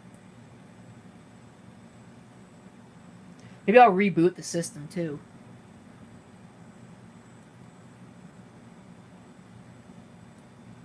Retarders are a thing, by the way. It's part of transmission on larger vehicles, at least ones with automatic transmissions. It's a part of the braking system. Anyway.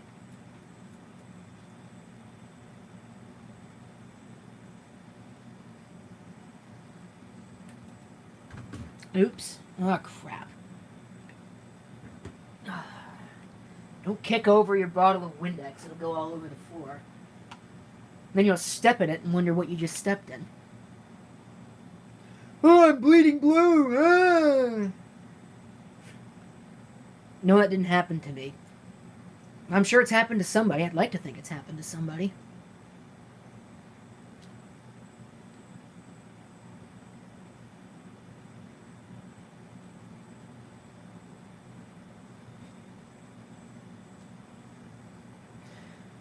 Oh boy, are we almost done? Probably not.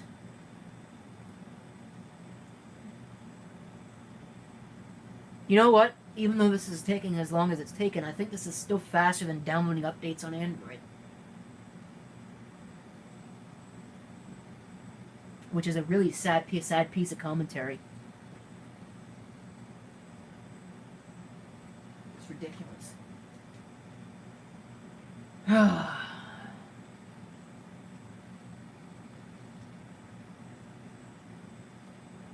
Like I said, a lot of people love to rag on iOS and Apple, but at least when they download updates and download applications and all of that, it does it in parallel.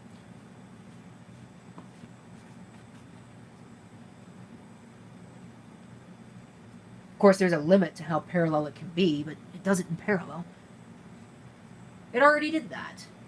Oh, I don't understand why. There's another thing about Linux I don't get. How multiple times during the upgrade process, especially when there's a large batch of updates, it's got to regenerate all the boot images. All the time. It does it multiple times. It's the same boot image. It's not changed.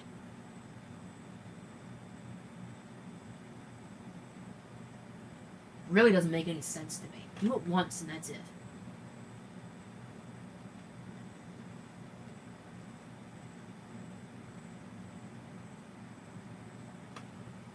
Ugh. Just check for the disc. Yeah, that's a sad piece of commentary there as well. People stealing discs from thrift stores. You go and you find this lovely CD that you'd love to add to your collection, and oops, somebody stole the CD. You have no idea how often that happens. It's like, come on, people. CDs cost $1 at the thrift store. It's $1. Buy the damn thing. Or, before you donate, because I wouldn't doubt that sometimes these things end up on the shelves because somebody donated an empty disc. Empty case, sorry. check before you send it in, or there's the wrong disk in it. Check before you send it in. You know, I mean, the people in the back room probably should be checking it. At least we were trained to check it when I worked at a thrift store. We were trained to check it. We're supposed to check it, but nobody ever did that because it's a waste of time. Because 90% of the time, you know, everything is hunky-dory. Actually, I'd wager to say that 99% of the time, everything is hunky-dory. I never ran into a problem. So, yeah, alright, it should be done now. It's generating configuration files. Should be very, very close. There's probably more updates. I don't know if I need to install them or not. Maybe I will. Bad gateway. Yeah. Sure it is.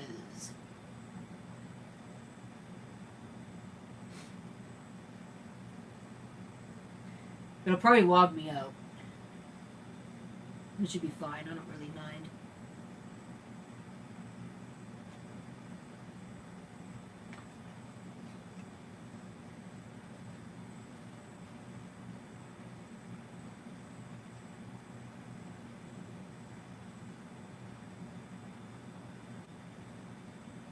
Resellers, yeah, people going, buying things like, well, anything really. Mostly the records. They go through the records and they sell them on eBay for like 500 times what they paid for them.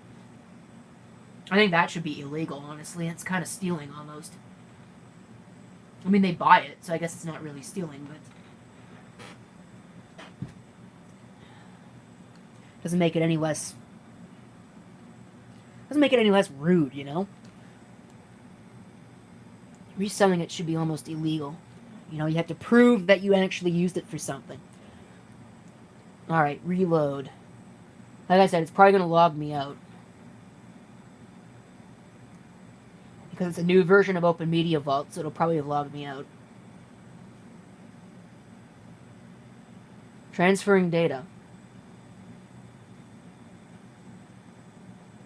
It didn't log me out. Wow. It did change. You can see it's kind of changed a little bit. They updated their design. Don't know what I feel about it, but it is what it is. Alright, let's check for upgraded packages again. Updated packages again. And I don't remember what the command is. Oopsie. Probably should look that up. Unless I already have it up. Which I don't. Awesome.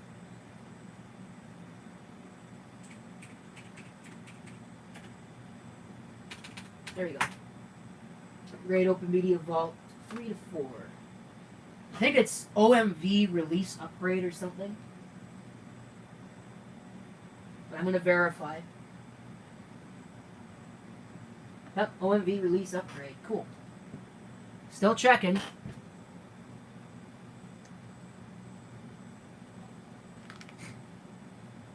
You know, I could do these updates from the console. That's always a possibility.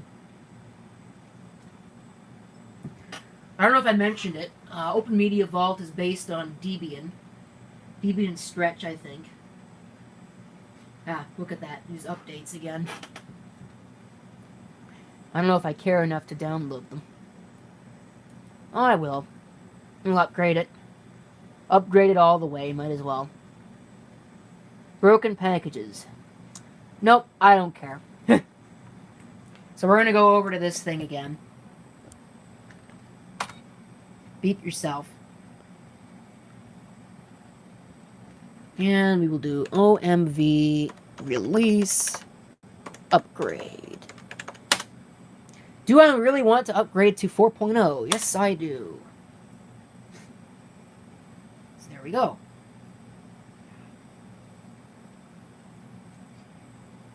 There was some stupid firmware crap on this that it's complaining about, so... Yep, I don't care.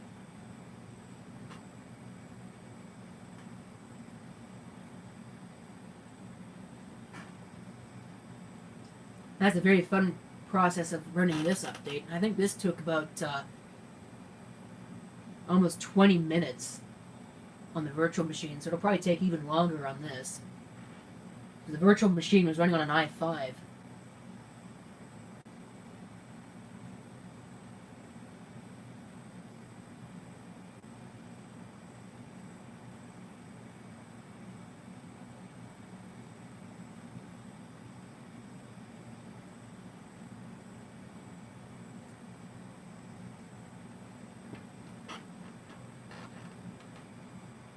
I'm sure CDs will make a comeback. You know, what's old is now new again.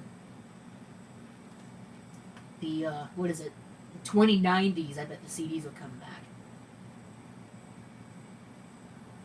Yep, it's got like, oh, it's, 450 packages thereabout that it needs to do.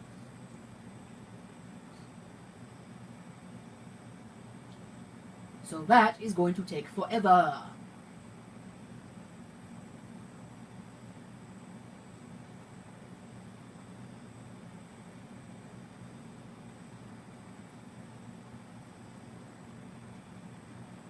And I'll have to go through all those update packages and see which ones are keepers and which ones are not after this is done. Because it is going to take forever.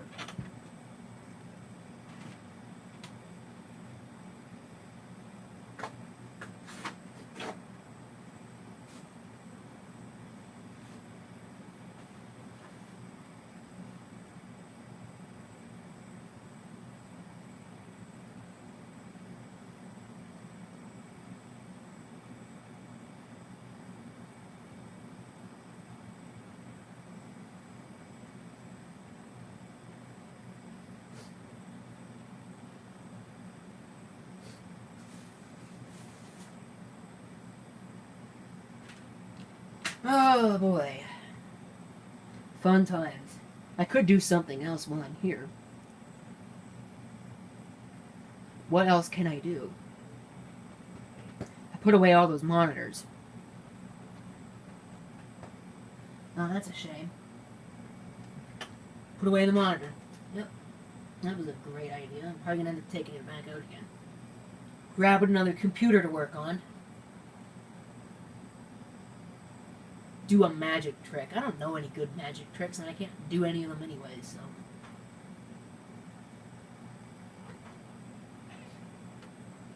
Not off the top of my head, at least. I'm sure I could research it. And get one done that way. Probably don't need this to be turned on, so I need to turn it off. And I just broke something else. Oh, I just knocked... yeah, I knocked an iPhone charger off of where I had it sitting, and it landed on a keyboard. Oh well. Yeah, I don't need that turned on anymore.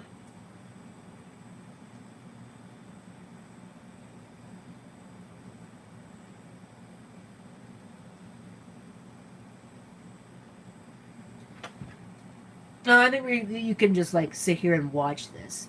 So I don't really have a whole lot else to say. I might go look for something to do.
Alright, yeah, I just went to check something real quick.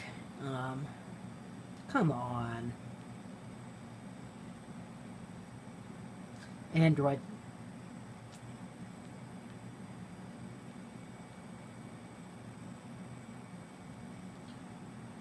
Okay, so. Low power. Oops, I forgot to plug the phone back in. Probably should do that so the stream doesn't shut off, but at least it doesn't die immediately like the other thing does. Oh wow, that's hot.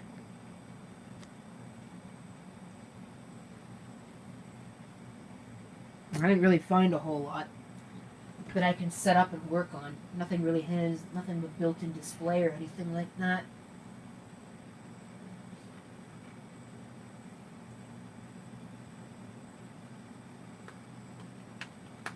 Yeah, there it goes again with generating boot images multiple times. I really, I don't understand the point of that. That's a waste of time.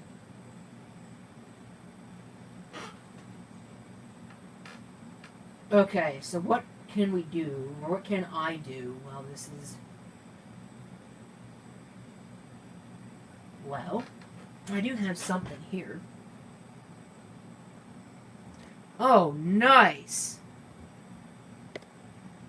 It just kernel panicked. Awesome! That's great! Yeah, you know how I know? Right there. Fatal exception and interrupt. And the stack trace. Piece of shit. Yeah, family friendly, who cares?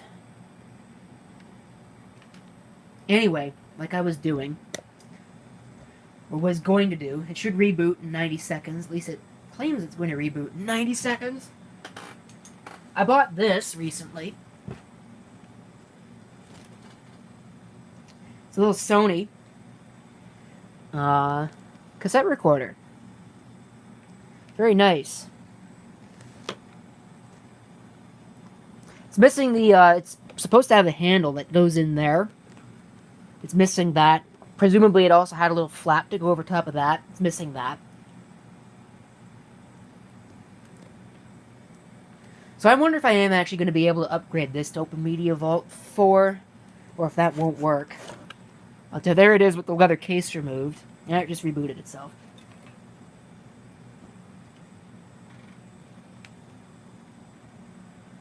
I'll have to try it again. This is what? It's a Sony. See if we can bring this in close and it'll focus. And cover the light. TC-124. File system check is going nuts over there. It runs on a number of things. It takes this proprietary connection here for power. Either runs on 117 volts or 6 volt DC. But it also runs on C-cell batteries. So I got some batteries in there. They're not all brand new. In fact, 2 of them are brand new, and the other 2 are rather old. But it's got a power meter here, so that's how much power it has. Probably could use some belts, but it does actually work. And it booted back up again. So I'm probably going to try an upgrade.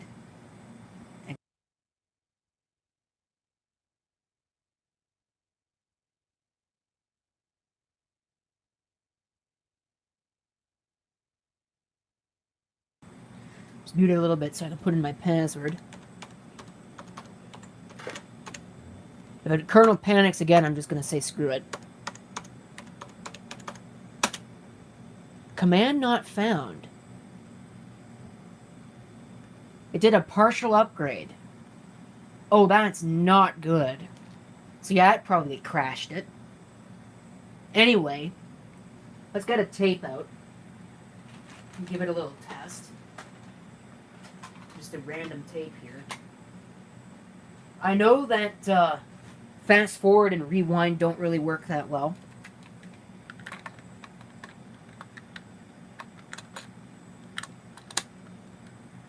playing does, though. Or at least it did. Yeah, there it goes. Waiting for the train that goes home, sweet Mary, hoping that the train is on time. Sounds very good, too. Rewind does not work at all. Fast forward, well, fast forward does kind of work. If I should choose to make a part of me. Keep speed. So, I don't know if it's a belt issue or if there's a... It's got multiple belts per... Or one belt for play and one belt for fast forward and rewind, which is possible. Maybe it's got 3 belts in it. It ejected my CD-ROM. It's probably not the best hardware to do this on. But it does work, so that's pretty cool. On the front, it's got a balance control, tone control, and a volume control, because it's a stereo unit. One toe over the line, sweet Jesus, one toe over the line. Can't really, you probably can't even tell through this, because this is mono. Tone control, might be able to tell for that. Railway station, one toe over the line. Trying to play as little of it as possible so I don't get my stream muted or something like that. That's probably already muted. Let's see. What else did I want to do? That's the volume control. You've seen that. PB mode. Don't really know what that actually means. Because this is fairly old. I'm guessing 1970s. On the side here, it's got external speaker connection. You can turn the speakers off, or you can have 1 and 2. And that also applies to the internal speakers. So, when I got it, the speakers were off. So, I guess somebody assumed it didn't work anymore. But it works fine. Anything on the back? No, there's nothing on the back. On the other side, there is auxiliary inputs, mic left and right, and a microphone remote input. That's for a start-stop button. I don't know if you need it. Yep, the whole thing's metal. I think this might actually be plastic, but this is certainly metal. No, that's not plastic. Oh, maybe it is plastic. Yeah, it's plastic. This is plastic. There's plastic, but it's beefy. We'll just put it that way. And only gave $7 for it, so that's not bad. That'll have to get an actual proper video at some point. But if I'm not busy breaking absolutely everything in here, let's get back to this OpenMediaVault disaster. I'm sure this doesn't work anymore. Partially upgraded. It claims to be running 4.1 now. Don't really think that is what it's running. But, yeah, maybe this is not the best hardware to run this on. Let's reload this page. See what kind of software I actually did manage to get on it. Well, that certainly changed. Oh, it won't be root, it'll be admin. And OpenMediaVault.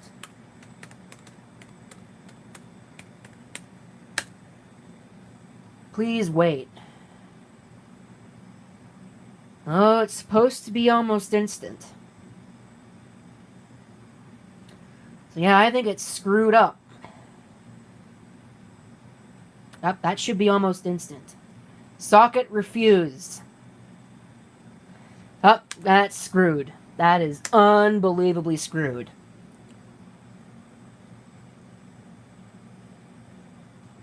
What a mess. And no way to gracefully undo the changes either, because Linux.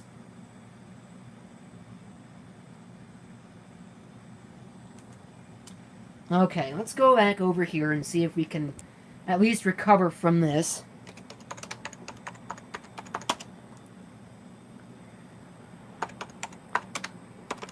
Well, we can try and continue with our upgrade. Depackage configure A.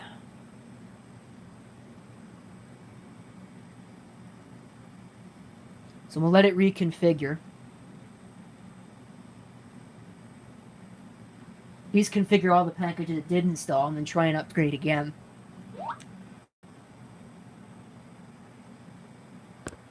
What made that noise? Was that this? It might have been the cell phone, because I don't have it on silent. It's not like the iPhones. It doesn't have a silent switch on it. You have to manually turn the sound off. Yeah, turn that off. Good enough. Yeah, so now it'll configure all of that, and I'll try logging in again.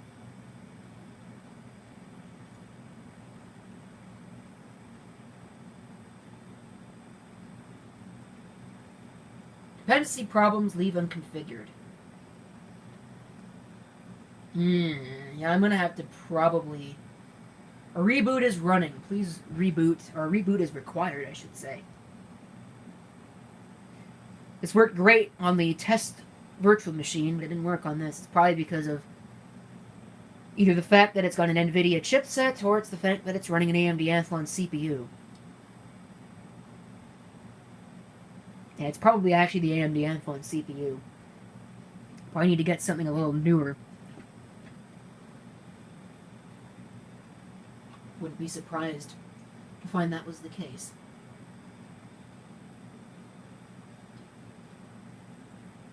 OpenMediaVault 3 works, though. If I have to run outdated software, I have to run outdated software. There's not much I can do about it.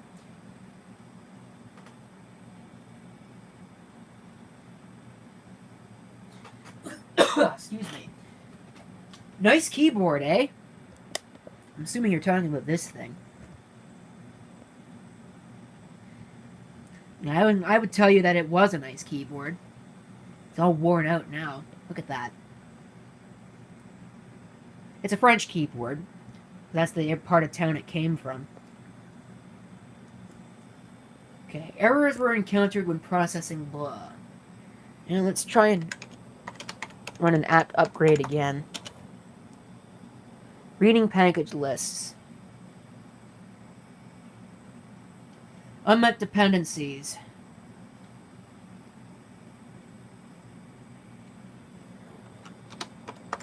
What does -F do? Does that force it, or does that correct dependencies? There we go. Yeah, there we go. Let's try it again.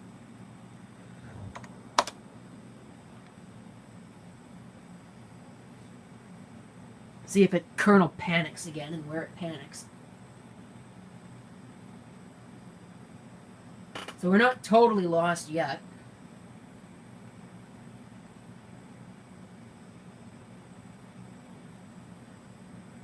Let's see if it actually works. Pre-configuring packages.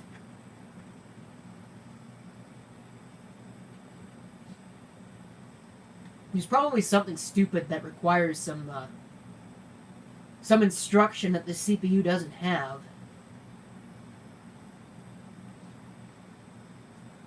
Seems to be working somewhat okay so far, though.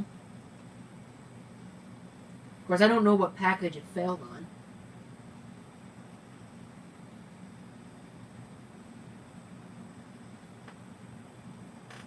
I need to watch the lovely upgrade process. It's almost midnight.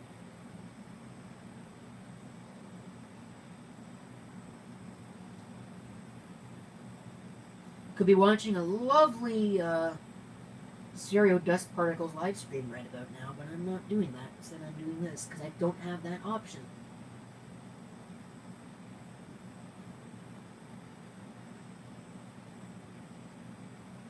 I don't even have anything to talk about anymore because I've wasted it all. We'll have to see come Tuesday what I think of that Android phone. Probably will not like it. There's aspects about it that I already don't like, so I'll find something that is a showstopper. I always do. I don't know what it is. It's a different philosophy from the iOS, so it'll just be relearning some things. There's some applications that don't have Android equivalents, but I can, or don't have an Android version, but they have equivalents that I'll have to use. There's only one of those, so it's something that I can get used to anyway.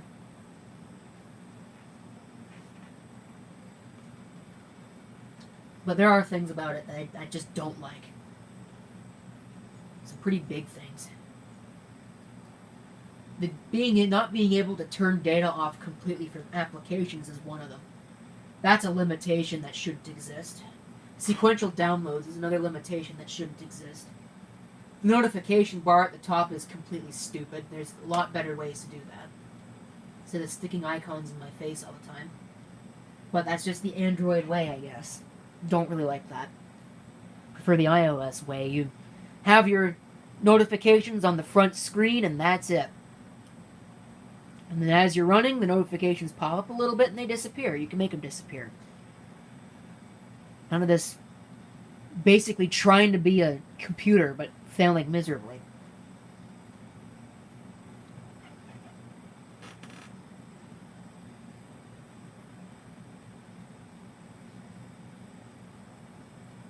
Physical address extension. Maybe that's it. Maybe it doesn't have PAE on it. It should. I mean, it's booted on a PAE kernel right now, so... Don't know. At least I think it's booted on a PAE kernel. I never actually checked. Considering deconfiguration of if up down, which would be broken by this. Alright. I feel brew gas coming on. Probably should get myself an actual drink instead of a can of pop.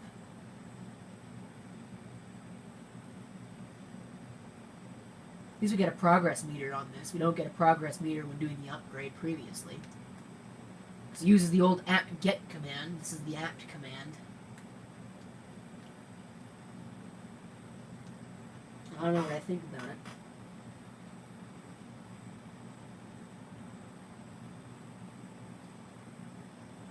We're almost up to 200 minutes. What is that? 200 minutes. 3 hours? 3 hours is 180 minutes. Oh, I'm sorry. No, coming up at 160 minutes. I forgot about that. It doesn't wrap around at 60.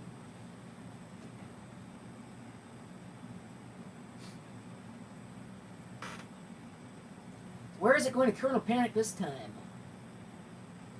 Why did it kernel panic in the first place? I don't know. Maybe systemd screwed it up. That ought to get a whole bunch of people riled up in the comments about Linux. When you bring up systemd. Apparently that's one of the big things about it. Oh, my init's better than yours. Is it now? Care to prove that? In some actual, like, non-subjective way? I don't even think you can prove that. Because they all work, at least mostly. They do the job they're supposed to do. At least mostly. None of them really do everything properly. There's certainly broken things about Linux. A whole bunch of them. But I think the biggest thing is trying to be the one-size-fits-all solution. Android falls into this trap, too. Microsoft did the same thing with Windows 8, I believe. Certainly with Windows 10. It doesn't work, because all the platforms are different. So, don't really know why. In the case of Windows, at least, that didn't work out too well, because now you have a system that's deficient on all platforms. Android's the same way. Not all hardware devices are created equally. So now you have a software package that's deficient on all platforms. Linux, not all distributions and packages are created equally. So now you have packages that are deficient on all platforms. No matter where you turn, you find deficiency here, deficiency there, deficiency, deficiency, deficiency. It doesn't just work. You put Windows XP on something, you load all the drivers, and it just works. Until you break it. By installing updates or something. But out of the box, certainly, it works. It runs. You don't have any of the bull crap.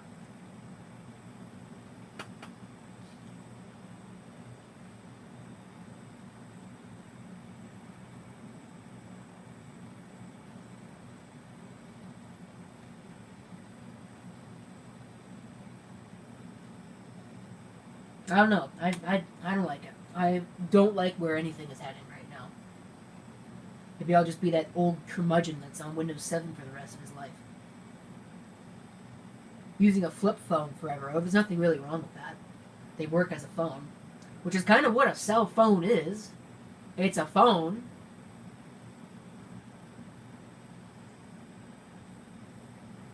I suppose that's at least one thing the Android folks haven't broken yet. That's the ability to make phone calls. I'm sure they'll find a way to rectify that problem. Unable to delete old directory. Who cares? I probably should care. I feel a sneeze coming on.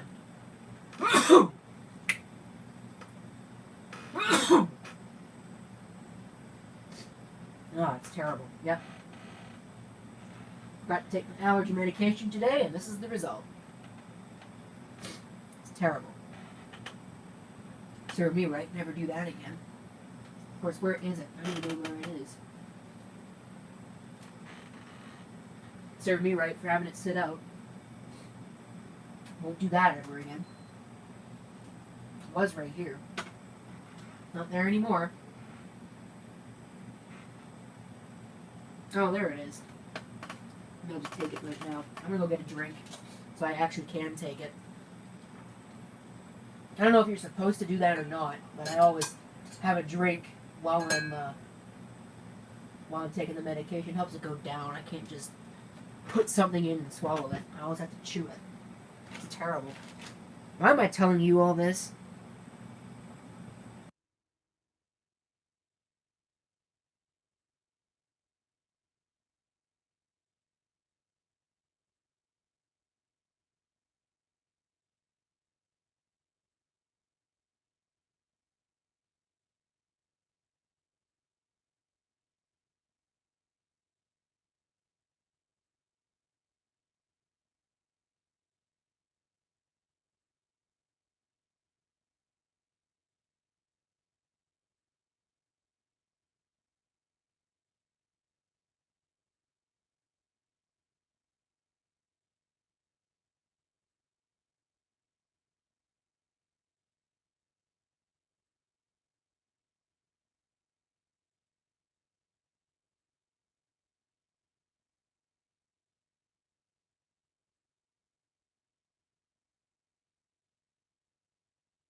Alright, so I'm back.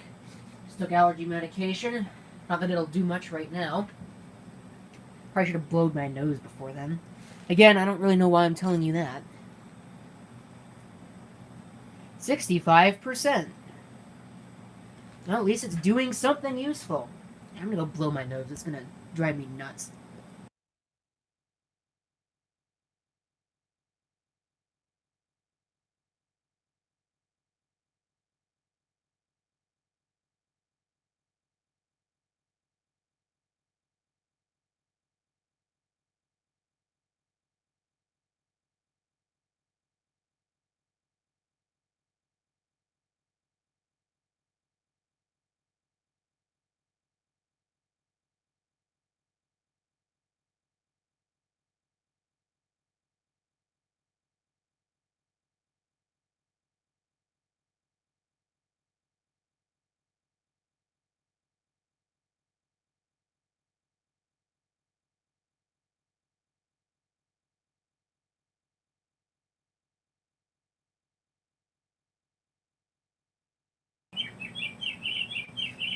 Most people would probably make you sit through and listen to the sound of somebody blowing their nose on a stream. But I absolutely can't stand that noise, so I'm not going to force you to stand that noise. So it's a good thing this has the mute functionality. You probably should not step on that power plug, because I know that this extension cord, it's not a splitter or anything like that. It's just like a literal extension cord. I got it going from the UPS back there down there. And it's got that brick plugged into it. I have it going from that out so it's easier to access. I know that plug is a little loose. So if I step on it too much, it'll probably shut everything plugged into it off. And that is no fun at all.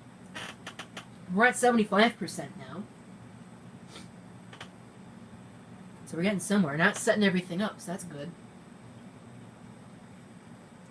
It's not installing any new packages. Well, it does say installing new, but that's configuration files. So I have no idea why it kernel panicked the first time. There was really, from what I can tell, no reason for it. It just did it so it could. Ooh. Modified by you or a script since installation. Do I replace it? Well, I'm going to just replace it. Since I haven't done any updates. That's probably a mistake. Oh, yeah, no, it replaces it. Because I know that their package does it silently. There's a lot of these. So that could be fun. Forgot about that. At least I thought there was a lot of them. I guess there isn't.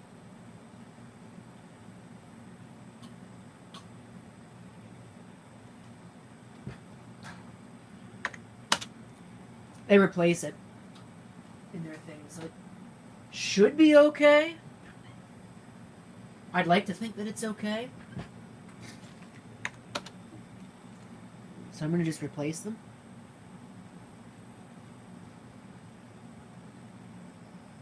And we're fast approaching 3 hours here.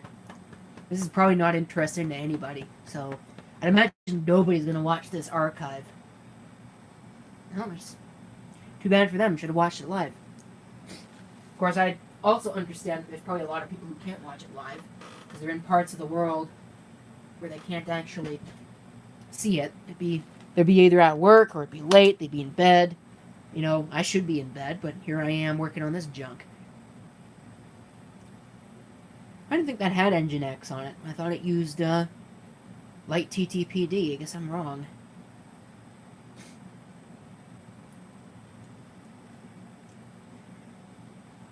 Whatever that actually is. Yes, that's why I do them in the first place. People watch it live instead of having to watch it after the fact. I mean, the live chat archive is there, it exists, but at the same time, you know,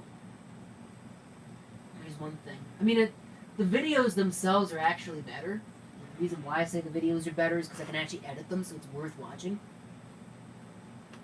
But on the other hand, sometimes it's just nice to kick back and watch everything as it happens.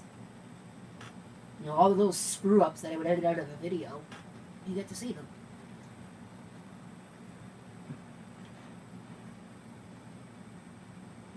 And I'd probably, when that CD-ROM drive ate the CD, I'd probably edit most of that out of a video. I'd edit the burn process out of a video for all the discs. What else would I edit out of a video?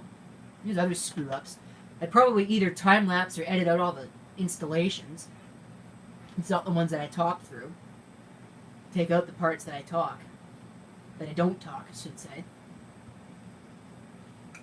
Oh, it looks like it's working, though.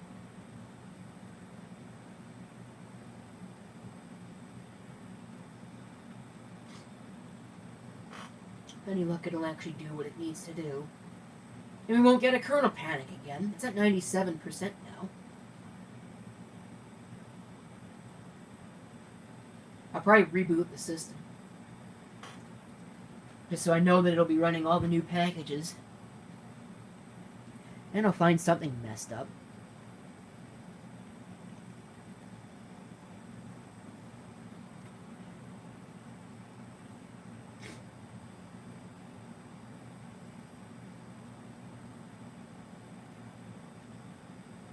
Empty atom defines no arrays. Who cares? That's updating grub. It'll probably do that at least 6 times now. Because, like I've said a million times, because Linux.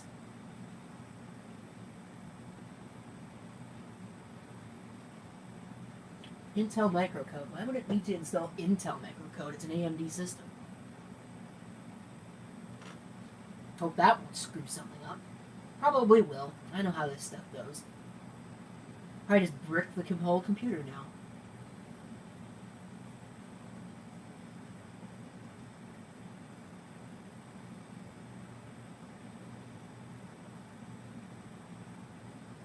If the package is designed properly, it'll ignore it. But I've learned to not expect Linux packages to be designed properly.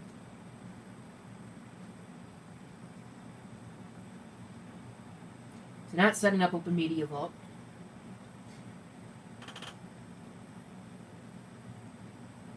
And again, I'm going to reboot the machine, because I know that the OMV release upgrade will reboot the system after it's done.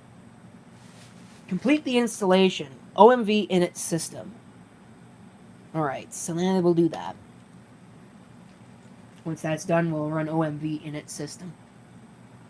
Because I had to do the upgrade manually.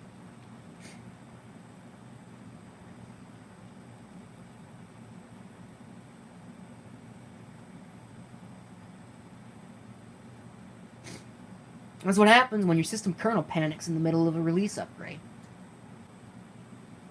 For literally, as I can tell so far, absolutely no reason at all.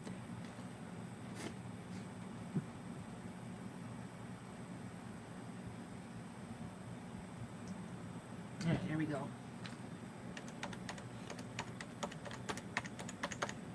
So we'll run OMV init system. Heh! Their software is broken! Big surprise, huh? Is it doing anything?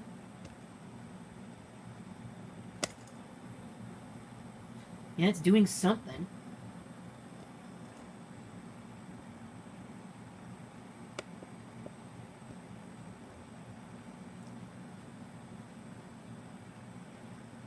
It's written in Python, I can already tell.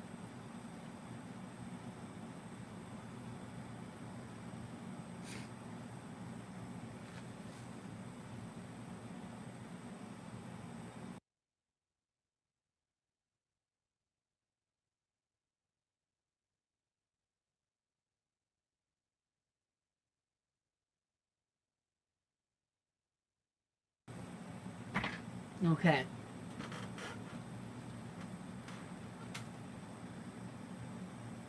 Come on, hurry up.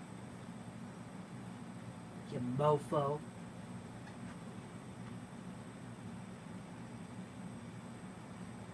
Somebody will get a kick out of that, I'm sure. Wish it was verbose and it actually told me what it was doing. Nope, that doesn't work. So, forget it. Hopefully it actually functions.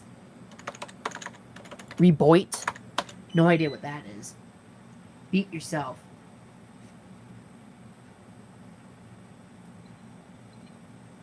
We'll give it a shot. See if it works. Probably doesn't because their software's broken. Can't handle a problem, apparently.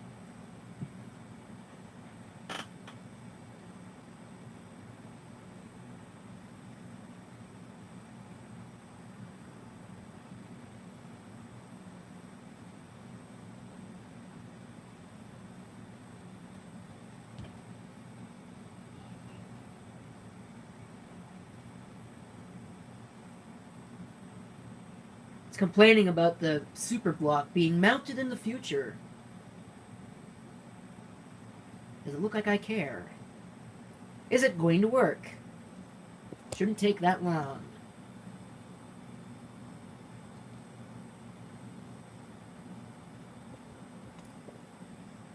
This is ridiculous.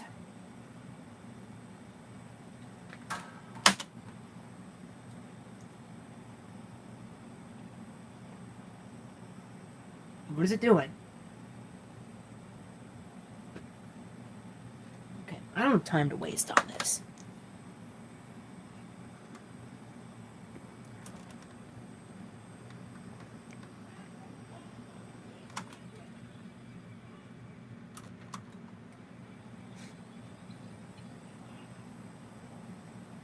That probably screwed it up, I bet.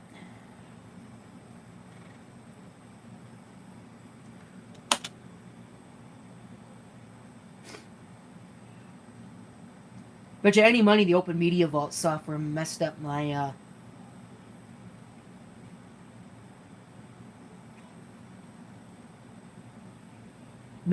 disk. Okay, it's reading the disk, which is more than it was doing before. And then it just stops.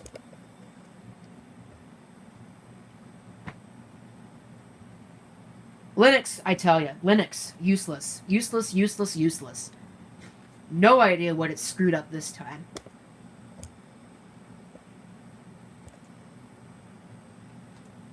People wonder why nobody likes Linux. Well, here's your reason. This is exactly why nobody likes Linux. Because it doesn't work.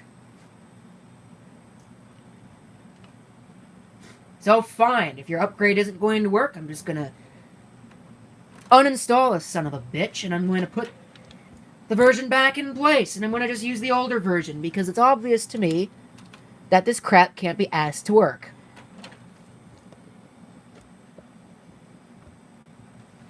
So fine. I don't have patience for BS.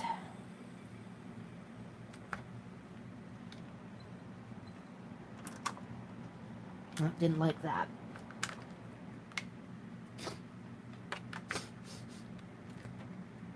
I didn't like that either.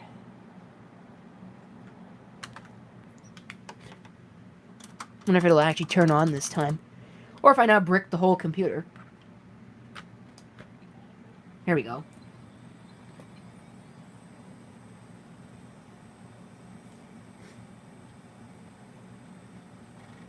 Boot to optical drive, please.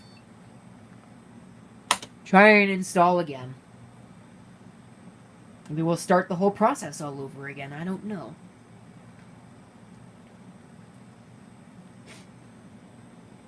English. Canada. Maybe what I should have done before I bothered with this crap is taken an image of the hard drive so I could just blow the image back out to the drive. Probably would be faster. I don't care.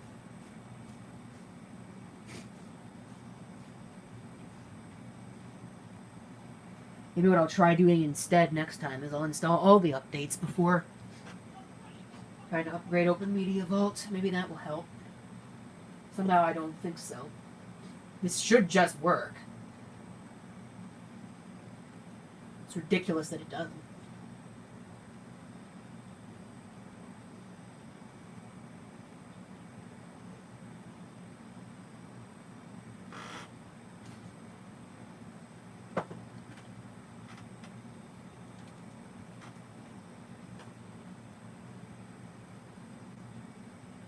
So what do I talk about now? Because I've exhausted everything.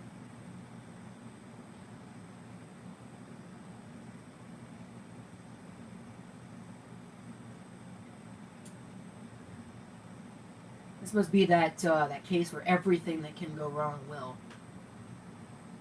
Seems to happen all the time. I haven't messed up my Windows install on this yet, so if I want to go back, just say forget it and use something else, which I might just do. Well, I certainly can do so. I have that compact Presario 5000 back there. Maybe I'll use that.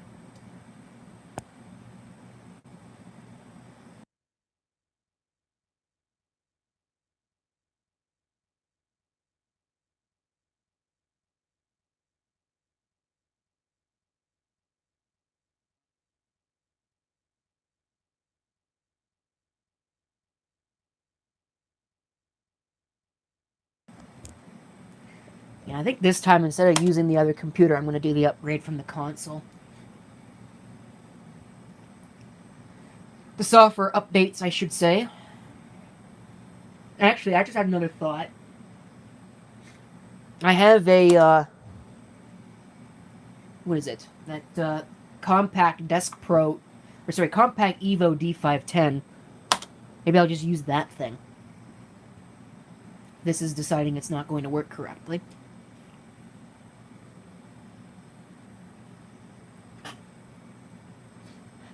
Hello.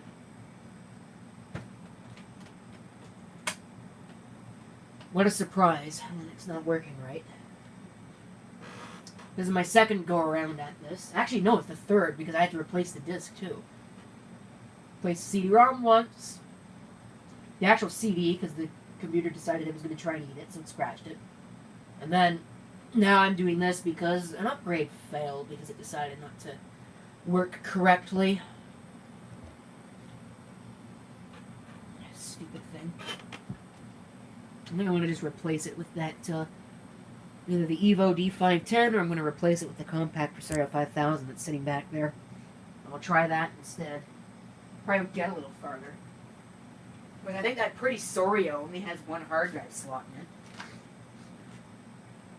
And I know that the Evo certainly does. So, might be a little interesting to try and deal with that. I think it's still possible though. Find a USB flash drive, boot off of that. It ejected my CD-ROM. Not the one I'm installing from. So I wonder if maybe there is something wrong with that drive, or if there's something wrong with the computer. Don't really know. Don't really care. Don't have time to deal with it. I've been at this garbage now for... Does it actually tell me? No, it doesn't tell me. Actually, I could look at the statistics. It'd probably tell me there. Yeah, 3 hours. We're now just over 3 hours.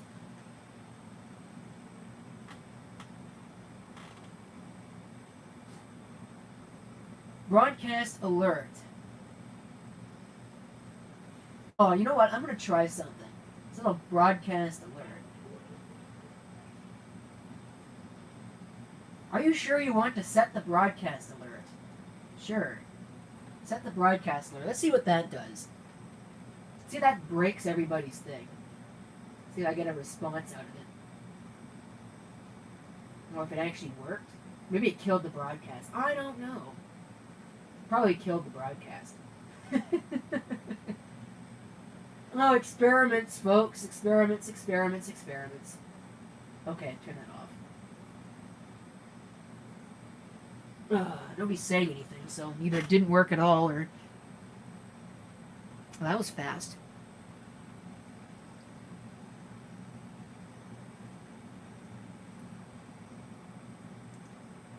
I'm sure it didn't work. Or, yeah, it killed the broadcast. One of the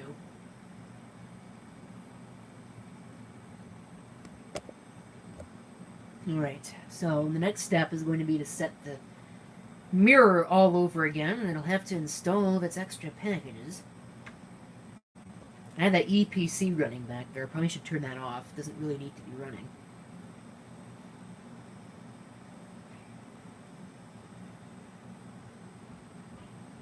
Suppose I could find out if the broadcast is still going.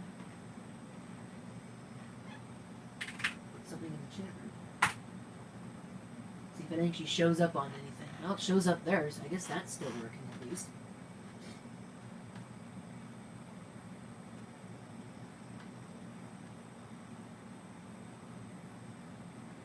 Yeah, alright, so now we're configuring this.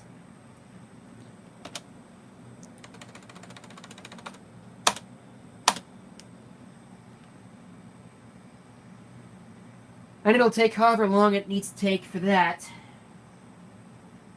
Why do you take forever?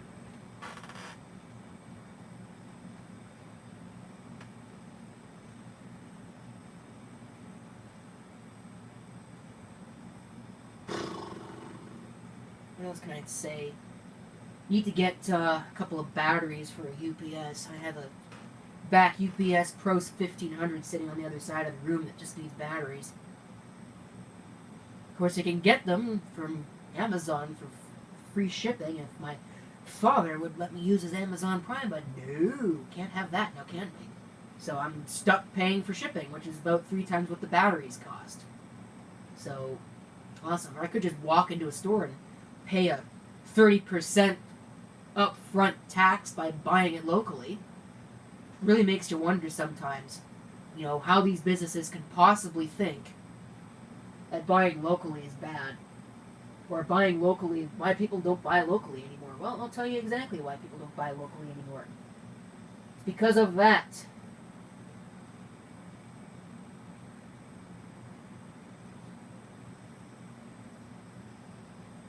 I don't know, I just lost viewers, so maybe it did kill my bride. Well, no, it must not have, because it's still working here. Maybe I've pissed people off. That's probably exactly what's happened. He's bashing Linux, I'm out of here. That kind of thing. He's bashing Android, I'm out of here. Because I've done both of those things tonight. Of course, I've also talked trash about Windows and the Macintosh, so I'm an equal opportunity hater. I hate on stuff that doesn't work. And they all have aspects to them that don't work.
Alright, turn off the mic to blow my nose again. Hate allergies. Absolutely loathe it. Of course, it's my own damn fault. I'm not taking allergy medication today, of course. It's hard to do that when you sleep most of the day, what? Oh well. Can't go back and change it now.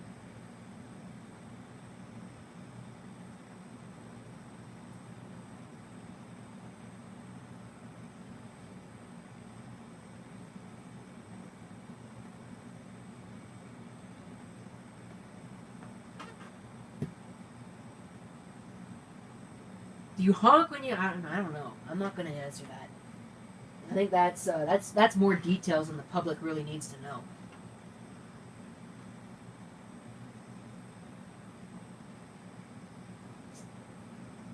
I'm going to say sometimes.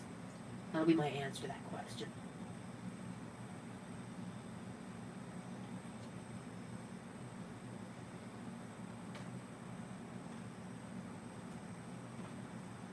Now it's setting up OpenMediaVault now. So, this was the process that took the longest. Unmounting and ejecting CD-ROM. Alright, so we'll take out the CD. Hope it doesn't need it. Regenerating SSH key.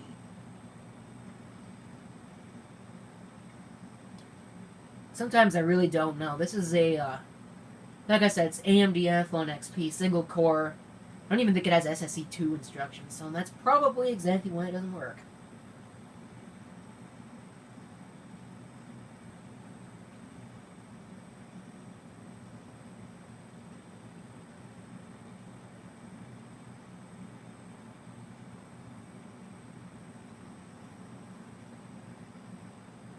Oh, it's stuck somewhere. Hard drive is reading every once in a while, but there it goes. Alright, continue. So it should restart automatically.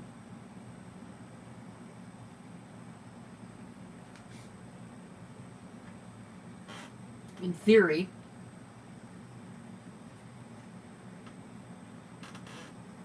it takes so long to reboot.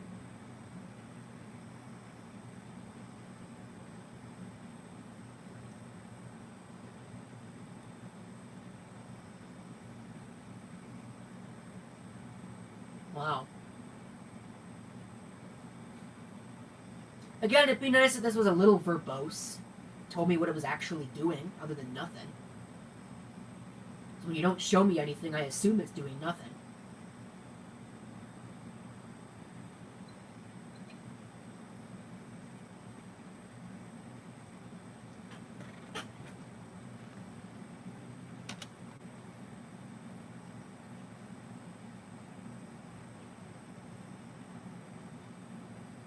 Loading, please wait.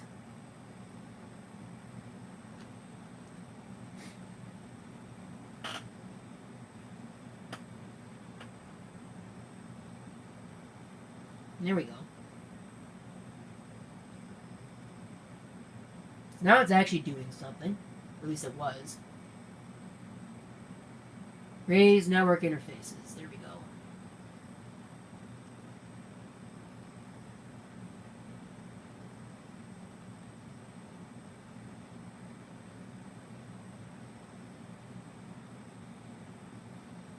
Alright, let's log in. Got a different IP address.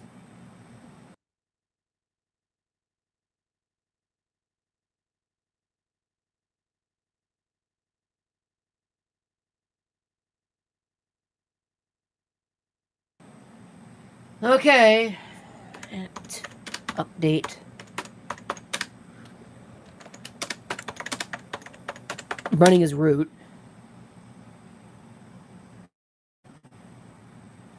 So I'm just gonna upgrade it like this. We'll do it that way.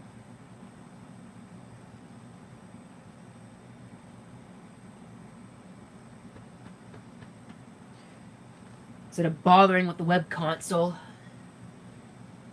It seems to be slow to respond through the web console.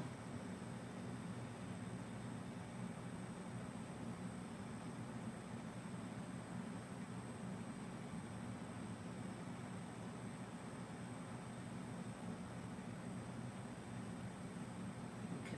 162 packages can be upgraded. So let's upgrade them. And now it'll run the update process again.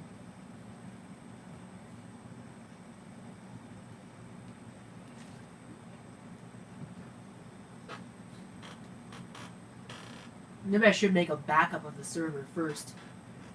Before...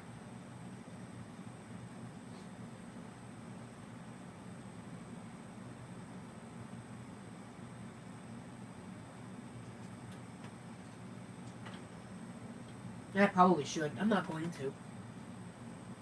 Because if it doesn't work on that, I'm just going to say screw it. Put something else in its place. I don't know if you could put 2 hard drives in that compact. I don't suppose there's any reason why you could not. You put one of the extra floppy drive slots. But I think it's only got space for 1 drive otherwise. I thought this was going to go so well. Serves me right.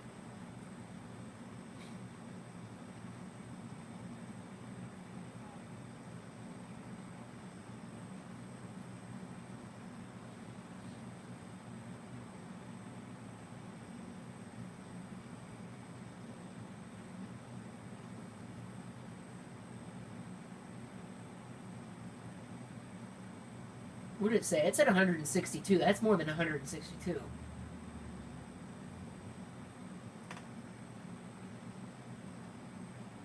172. It only took a minute to download all that. Minute and a half. Could be worse. Okay. System's root is configured. It needs to be started early during the boot sequence. Blah, blah, blah. Let me put all in there. See what it does. Please select mail server configuration. No configuration. Don't care, standalone.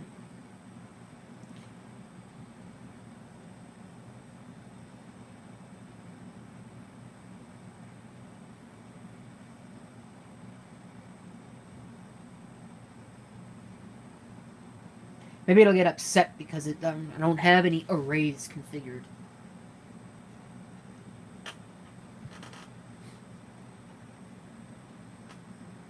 then it'll fail on the process of installing updates, and then it'll fail to boot, and then it'll do all that. We'll be right back to stage 1 again, at which point I'll say screw it and put it on something else. Because I don't have the patience for this crap. I think I've mentioned that a couple times. My patience level for computer BS is running at about 0% now. So I've seen enough of it to know where it's all going.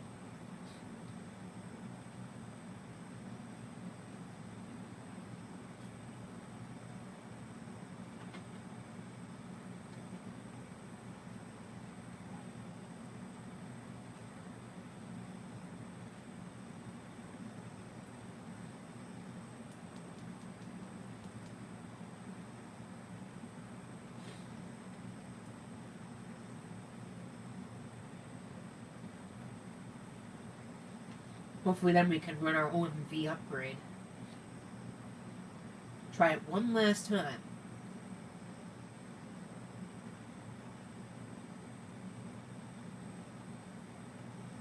But gotta get through the massive update process first.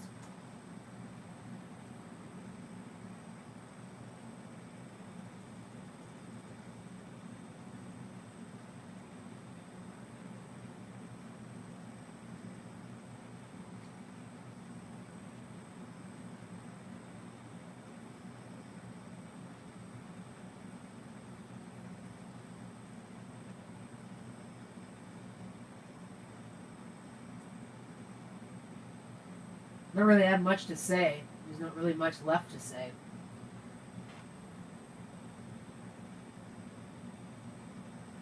Oh, I don't know if anybody cares about this, but I have this, what is this? This Panasonic Palmcorder PV-IQ403 in the studio. It doesn't record. It's got a bad tape basket. That one came from Ross. I found another one recently at the thrift store. Used to be able to get VHS-C cameras at the thrift store for really cheap. You know, we're talking like $6, $7, $8, and nothing more than that. And to be fair, you know, it had the camera, and it had part of the power supply, and it had some of the cables and the manual, and a battery. They wanted $20 for the damn thing. As soon as I saw that price tag, I said, nope. Put it right back in the put all the stuff in the bag and put the bag back on the shelf and didn't look at it again. They're not worth $20. What are you talking about? They're not even worth $20 on eBay. Although people certainly do sell them for $20 on eBay. They think, ooh, vintage. Somebody could put this on their shelf as a display piece. Ridiculous. You know? The millennials have gotten their hands on everything.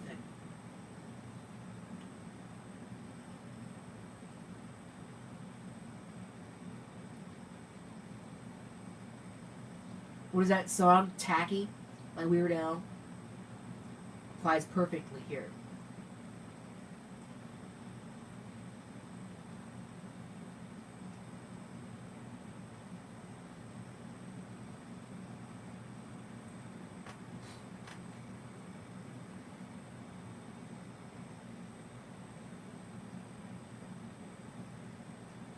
If you're okay with that, well, guess what? Then you're tacky too. Oops, probably should have done that.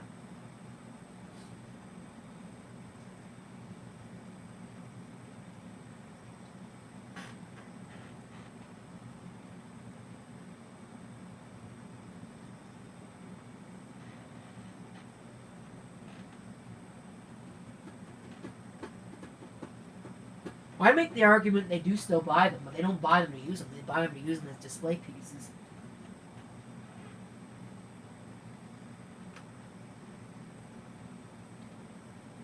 Ooh, look at this pretty camera I don't know how to operate.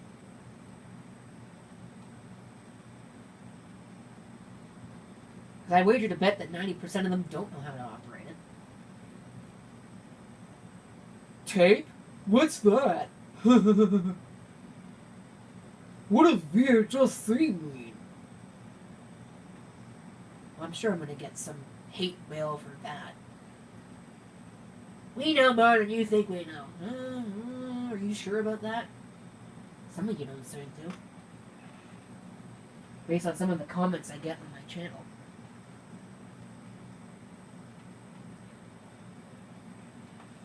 It's really quite ridiculous. I uploaded a video a while back. How I import tape into a computer and how you can do it too. And you know what? I still get questions constantly. How do you record that in your computer? The video's right there.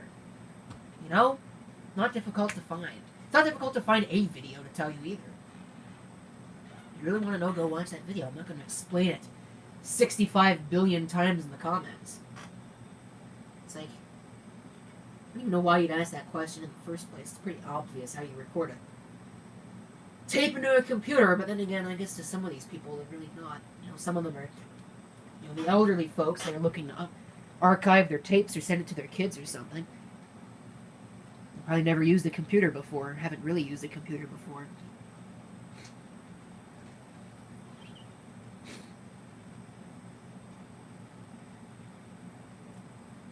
I shouldn't be too hard on some of them, but you really gotta wonder a couple times, why do I keep getting this question when I've answered it like 5 times already?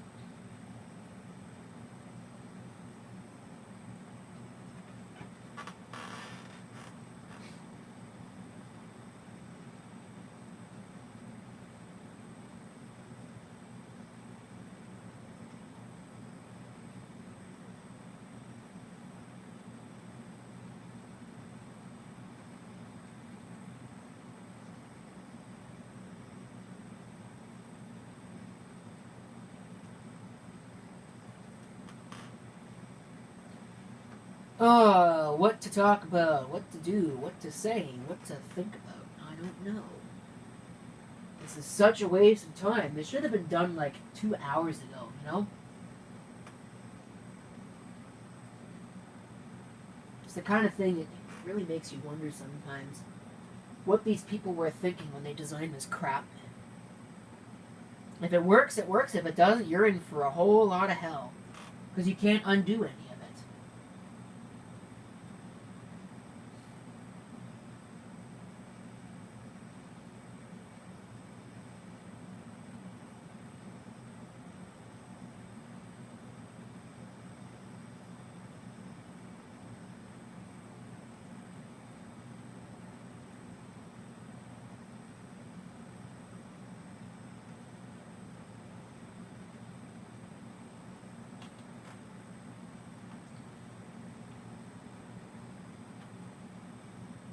Or they ask us, people ask a stupid question like, does this card work in one? Like, I don't know. Think of a ridiculous question, computer related. You tell them, no, this hardware is old. It's not going to work with your new machine, and then they like get upset, like you just kicked their dog across the continent or something. It's like, I gave you an honest answer. I can't be any more honest than that and not hurt your feelings. Or not like, come on.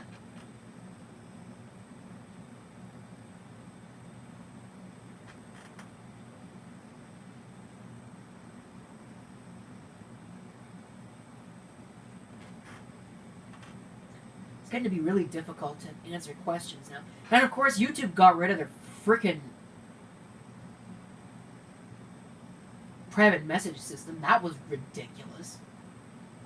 Now I get the comments on the channel with things that should be in private messages. I just delete them. I don't even bother because I'm not gonna sit there and do that. That's ridiculous. I don't bother. YouTube has this new instant message system. I think it's dumb. It doesn't work. Nobody's ever used it.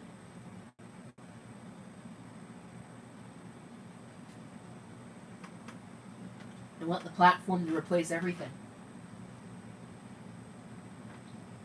But I did that, and nobody uses it. They just continue to leave comments about this stuff. It's like, no. Well, there's that stupid console blanker again.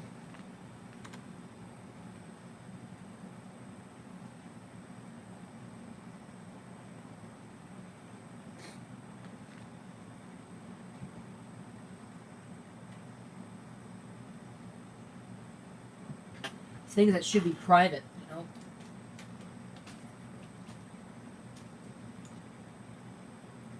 And then there's all the people who ask, "Can I buy that off of you?" No. Want some random person on the internet? You probably don't even live anywhere near me, and you want me to ship it. I'm not shipping anything. You want it, you come here. Not that I'd ever sell anything through YouTube. Anything that I ever wanted to sell would be on eBay or Kijiji. You want it, you go look for it on there.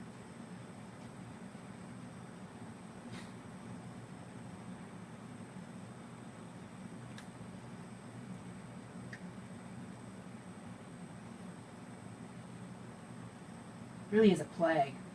All the people who want to buy all your stuff.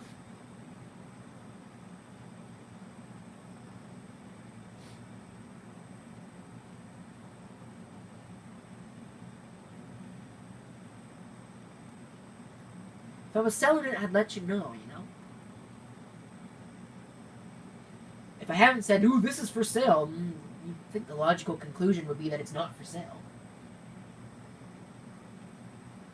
I don't really sell a lot of my stuff because I find that if I get rid of it, I'll find the perfect use for it immediately after it's gone. So, I don't bother. There's a couple of things that probably should really disappear, and those things are probably going to be listed for sale soon. You know, DVD players, I have some extra CD changers, and tape decks, and things like that. Really don't need, I'll never use them, so what are they doing here?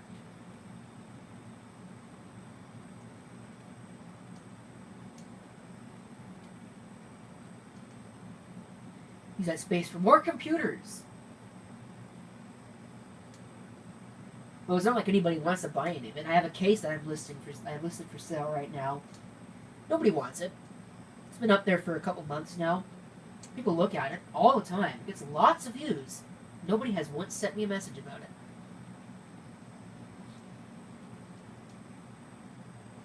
So I guess full tower PC cases are not worth anything anymore. Not that I'm that surprised.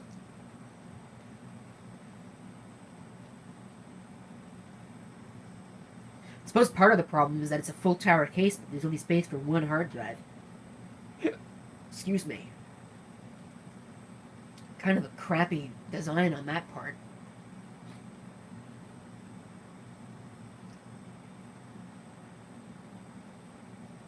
Should dig through my box of parts at work, see if I can find enough drive mounting rails to make it complete.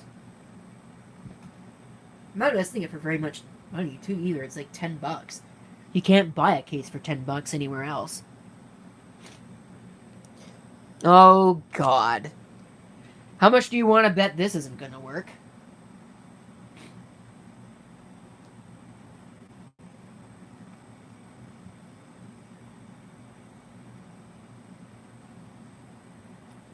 Yeah, I bet this is going to be broken as hell. Maybe it was not such a hot idea to do this. Okay, you know what I'm going to do? I'm going to, instead of running OMV in its system, I'm going to go over here to this.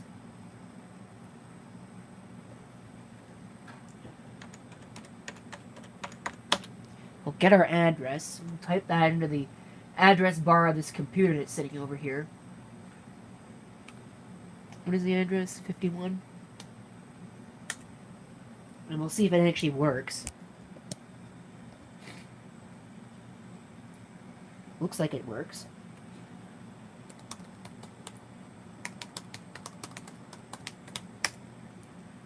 Please wait. It looks like it works.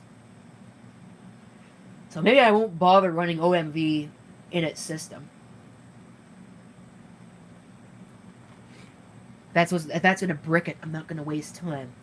Because maybe when it says processing triggers, maybe that's actually what it's doing. It does that. Who knows? But everything seems to be working over there. So we'll go over here.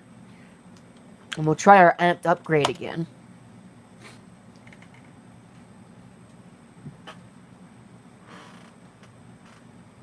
And install everything that needs to be installed.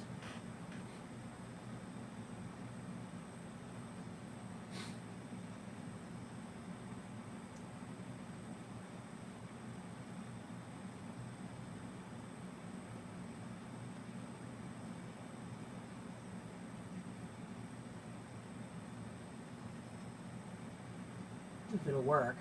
It's reading the hard drive constantly right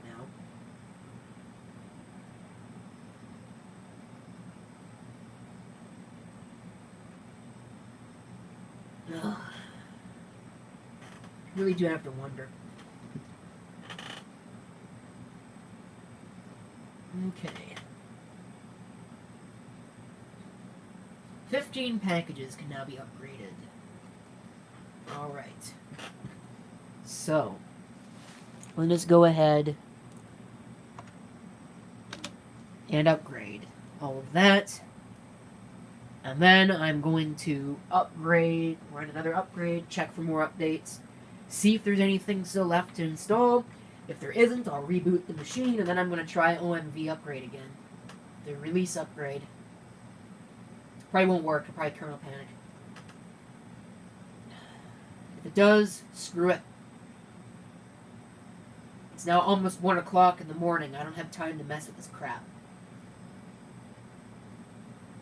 I have other things to do. Some of them might even get videos. I'm thinking, actually, that compact Presario back there, I might put PF sense on that, or some kind of routing firmware. Stop ejecting my CD-ROM, you idiot.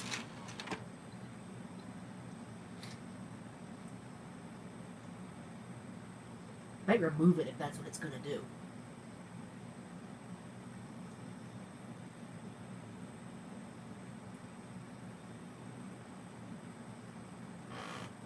Of course, I have to change that drive anyway.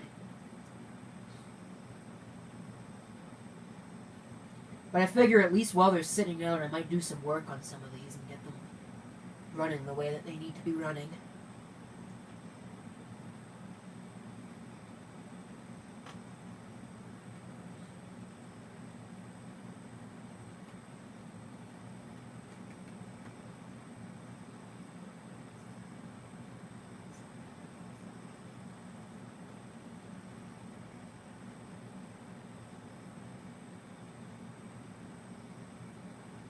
Okay, it's almost done.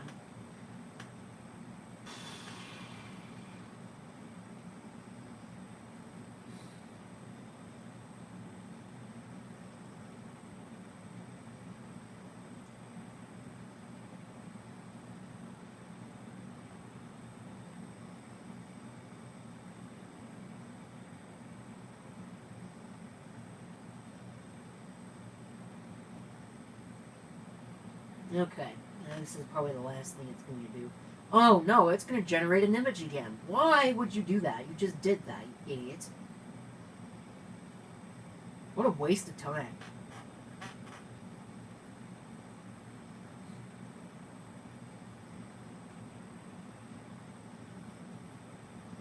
I'm getting impatient. Because, yeah, like I said, this should have been done now 3 hours ago.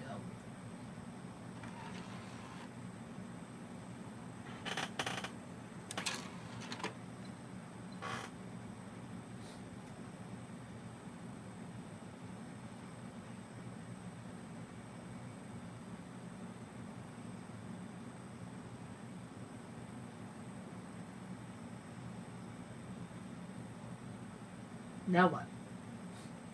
It's done. Alright, let's run the process again.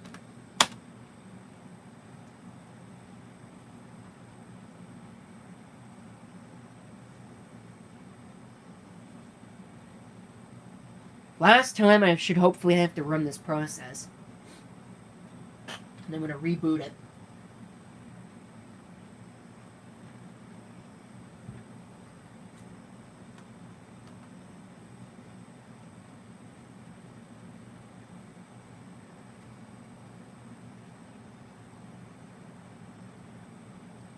Two packages. What the hell? Kept back. Okay, well, you know what? At that point, I don't really care. Reboot the system.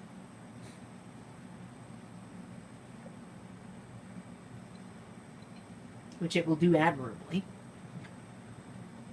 And I find it probably won't boot again. Because my life is a comedy.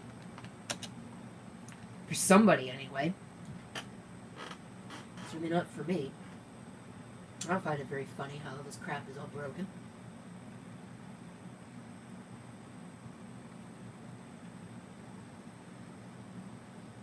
Let's see. Is it going to start? Nope. It's not going to boot. So there's some kind of something in the upgrade process that is breaking it. Okay, I'm done here. I don't have time to go through all that process again. So, here's what we're going to do. Or here's what I'm going to do. Off.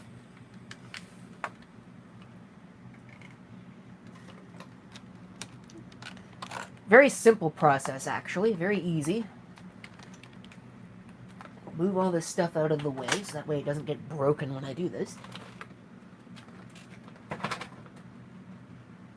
Swing this over.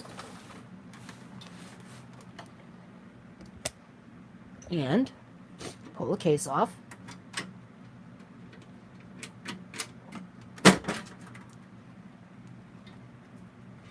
Pull this out. Again, making sure that we unplug everything. Or I might not even bother. Pull this out. It's really hot.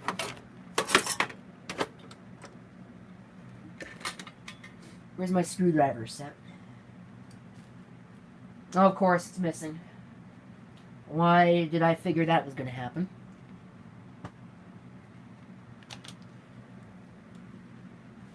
Yep, I don't see it. Of course not. This is stupid. Shouldn't disappear. There's no reason for it to have disappeared.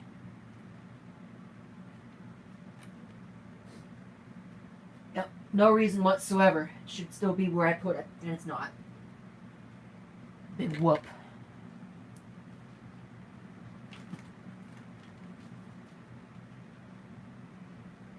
You suppose somebody came in here and walked away with it? They certainly could have. Bet you any money that's what happened. Oh, here it is.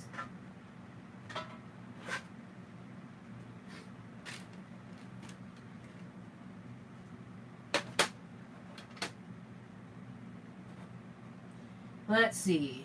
I'm going to use a flat blade this time so I don't strip out the Torx head.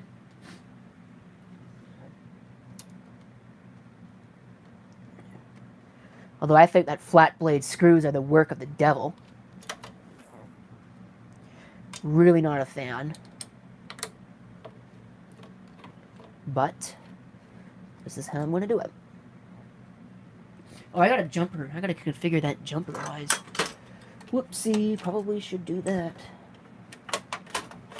Alright. Pull that out. It's really hot. Airflow in this case is evidently not very good. Where'd that jumper go? Bet I lost it. How much do you want to bet that it's missing now?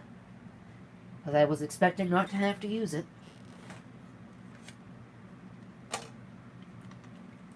It used to be right here. It's, well, of course not. It's not right there anymore. So I have spares, but that really isn't the point. As things decide they're going to cause avalanches for no reason whatsoever. Defying gravity. Yep. That's how things work around here. Gravity is not allowed. It's not a valid concept. That's not there. It's not there. It's not here. Nope, here's some jumpers. We'll just use one of these. Problem solved. What is this still doing here? Trash. Okay. So I'm going to re-jumper this for master. I don't remember which one's master. I think it's this one right here. Where is my set of pliers? Everything's missing now. What on earth? I could start using some really unprofessional language right about now. Actually, I don't want the pliers. Those will probably wreck it. I want the Tweezers. By the way, have never been used in anybody's nose. That's disgusting.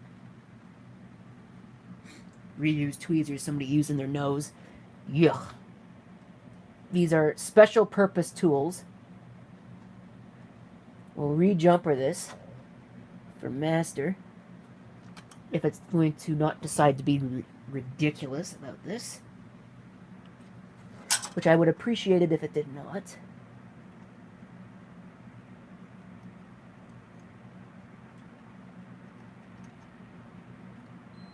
Here we go. It's jumpered. Alright, so that's now reconfigured back the way it was. Before all of this OpenMediaVault mess. Right, back in place. Let's fire it up. I'm not even going to bring up the keyboard or anything like that. I'm just going to fire it up. And we'll prove that it works. You can see the mess at the back there.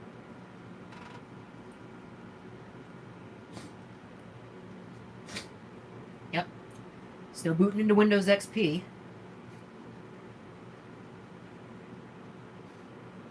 So we're now back right where we were before. It's almost as if none of that ever happened. The last 4 hours have been erased from history. Well, other than the history as far as this thing's concerned.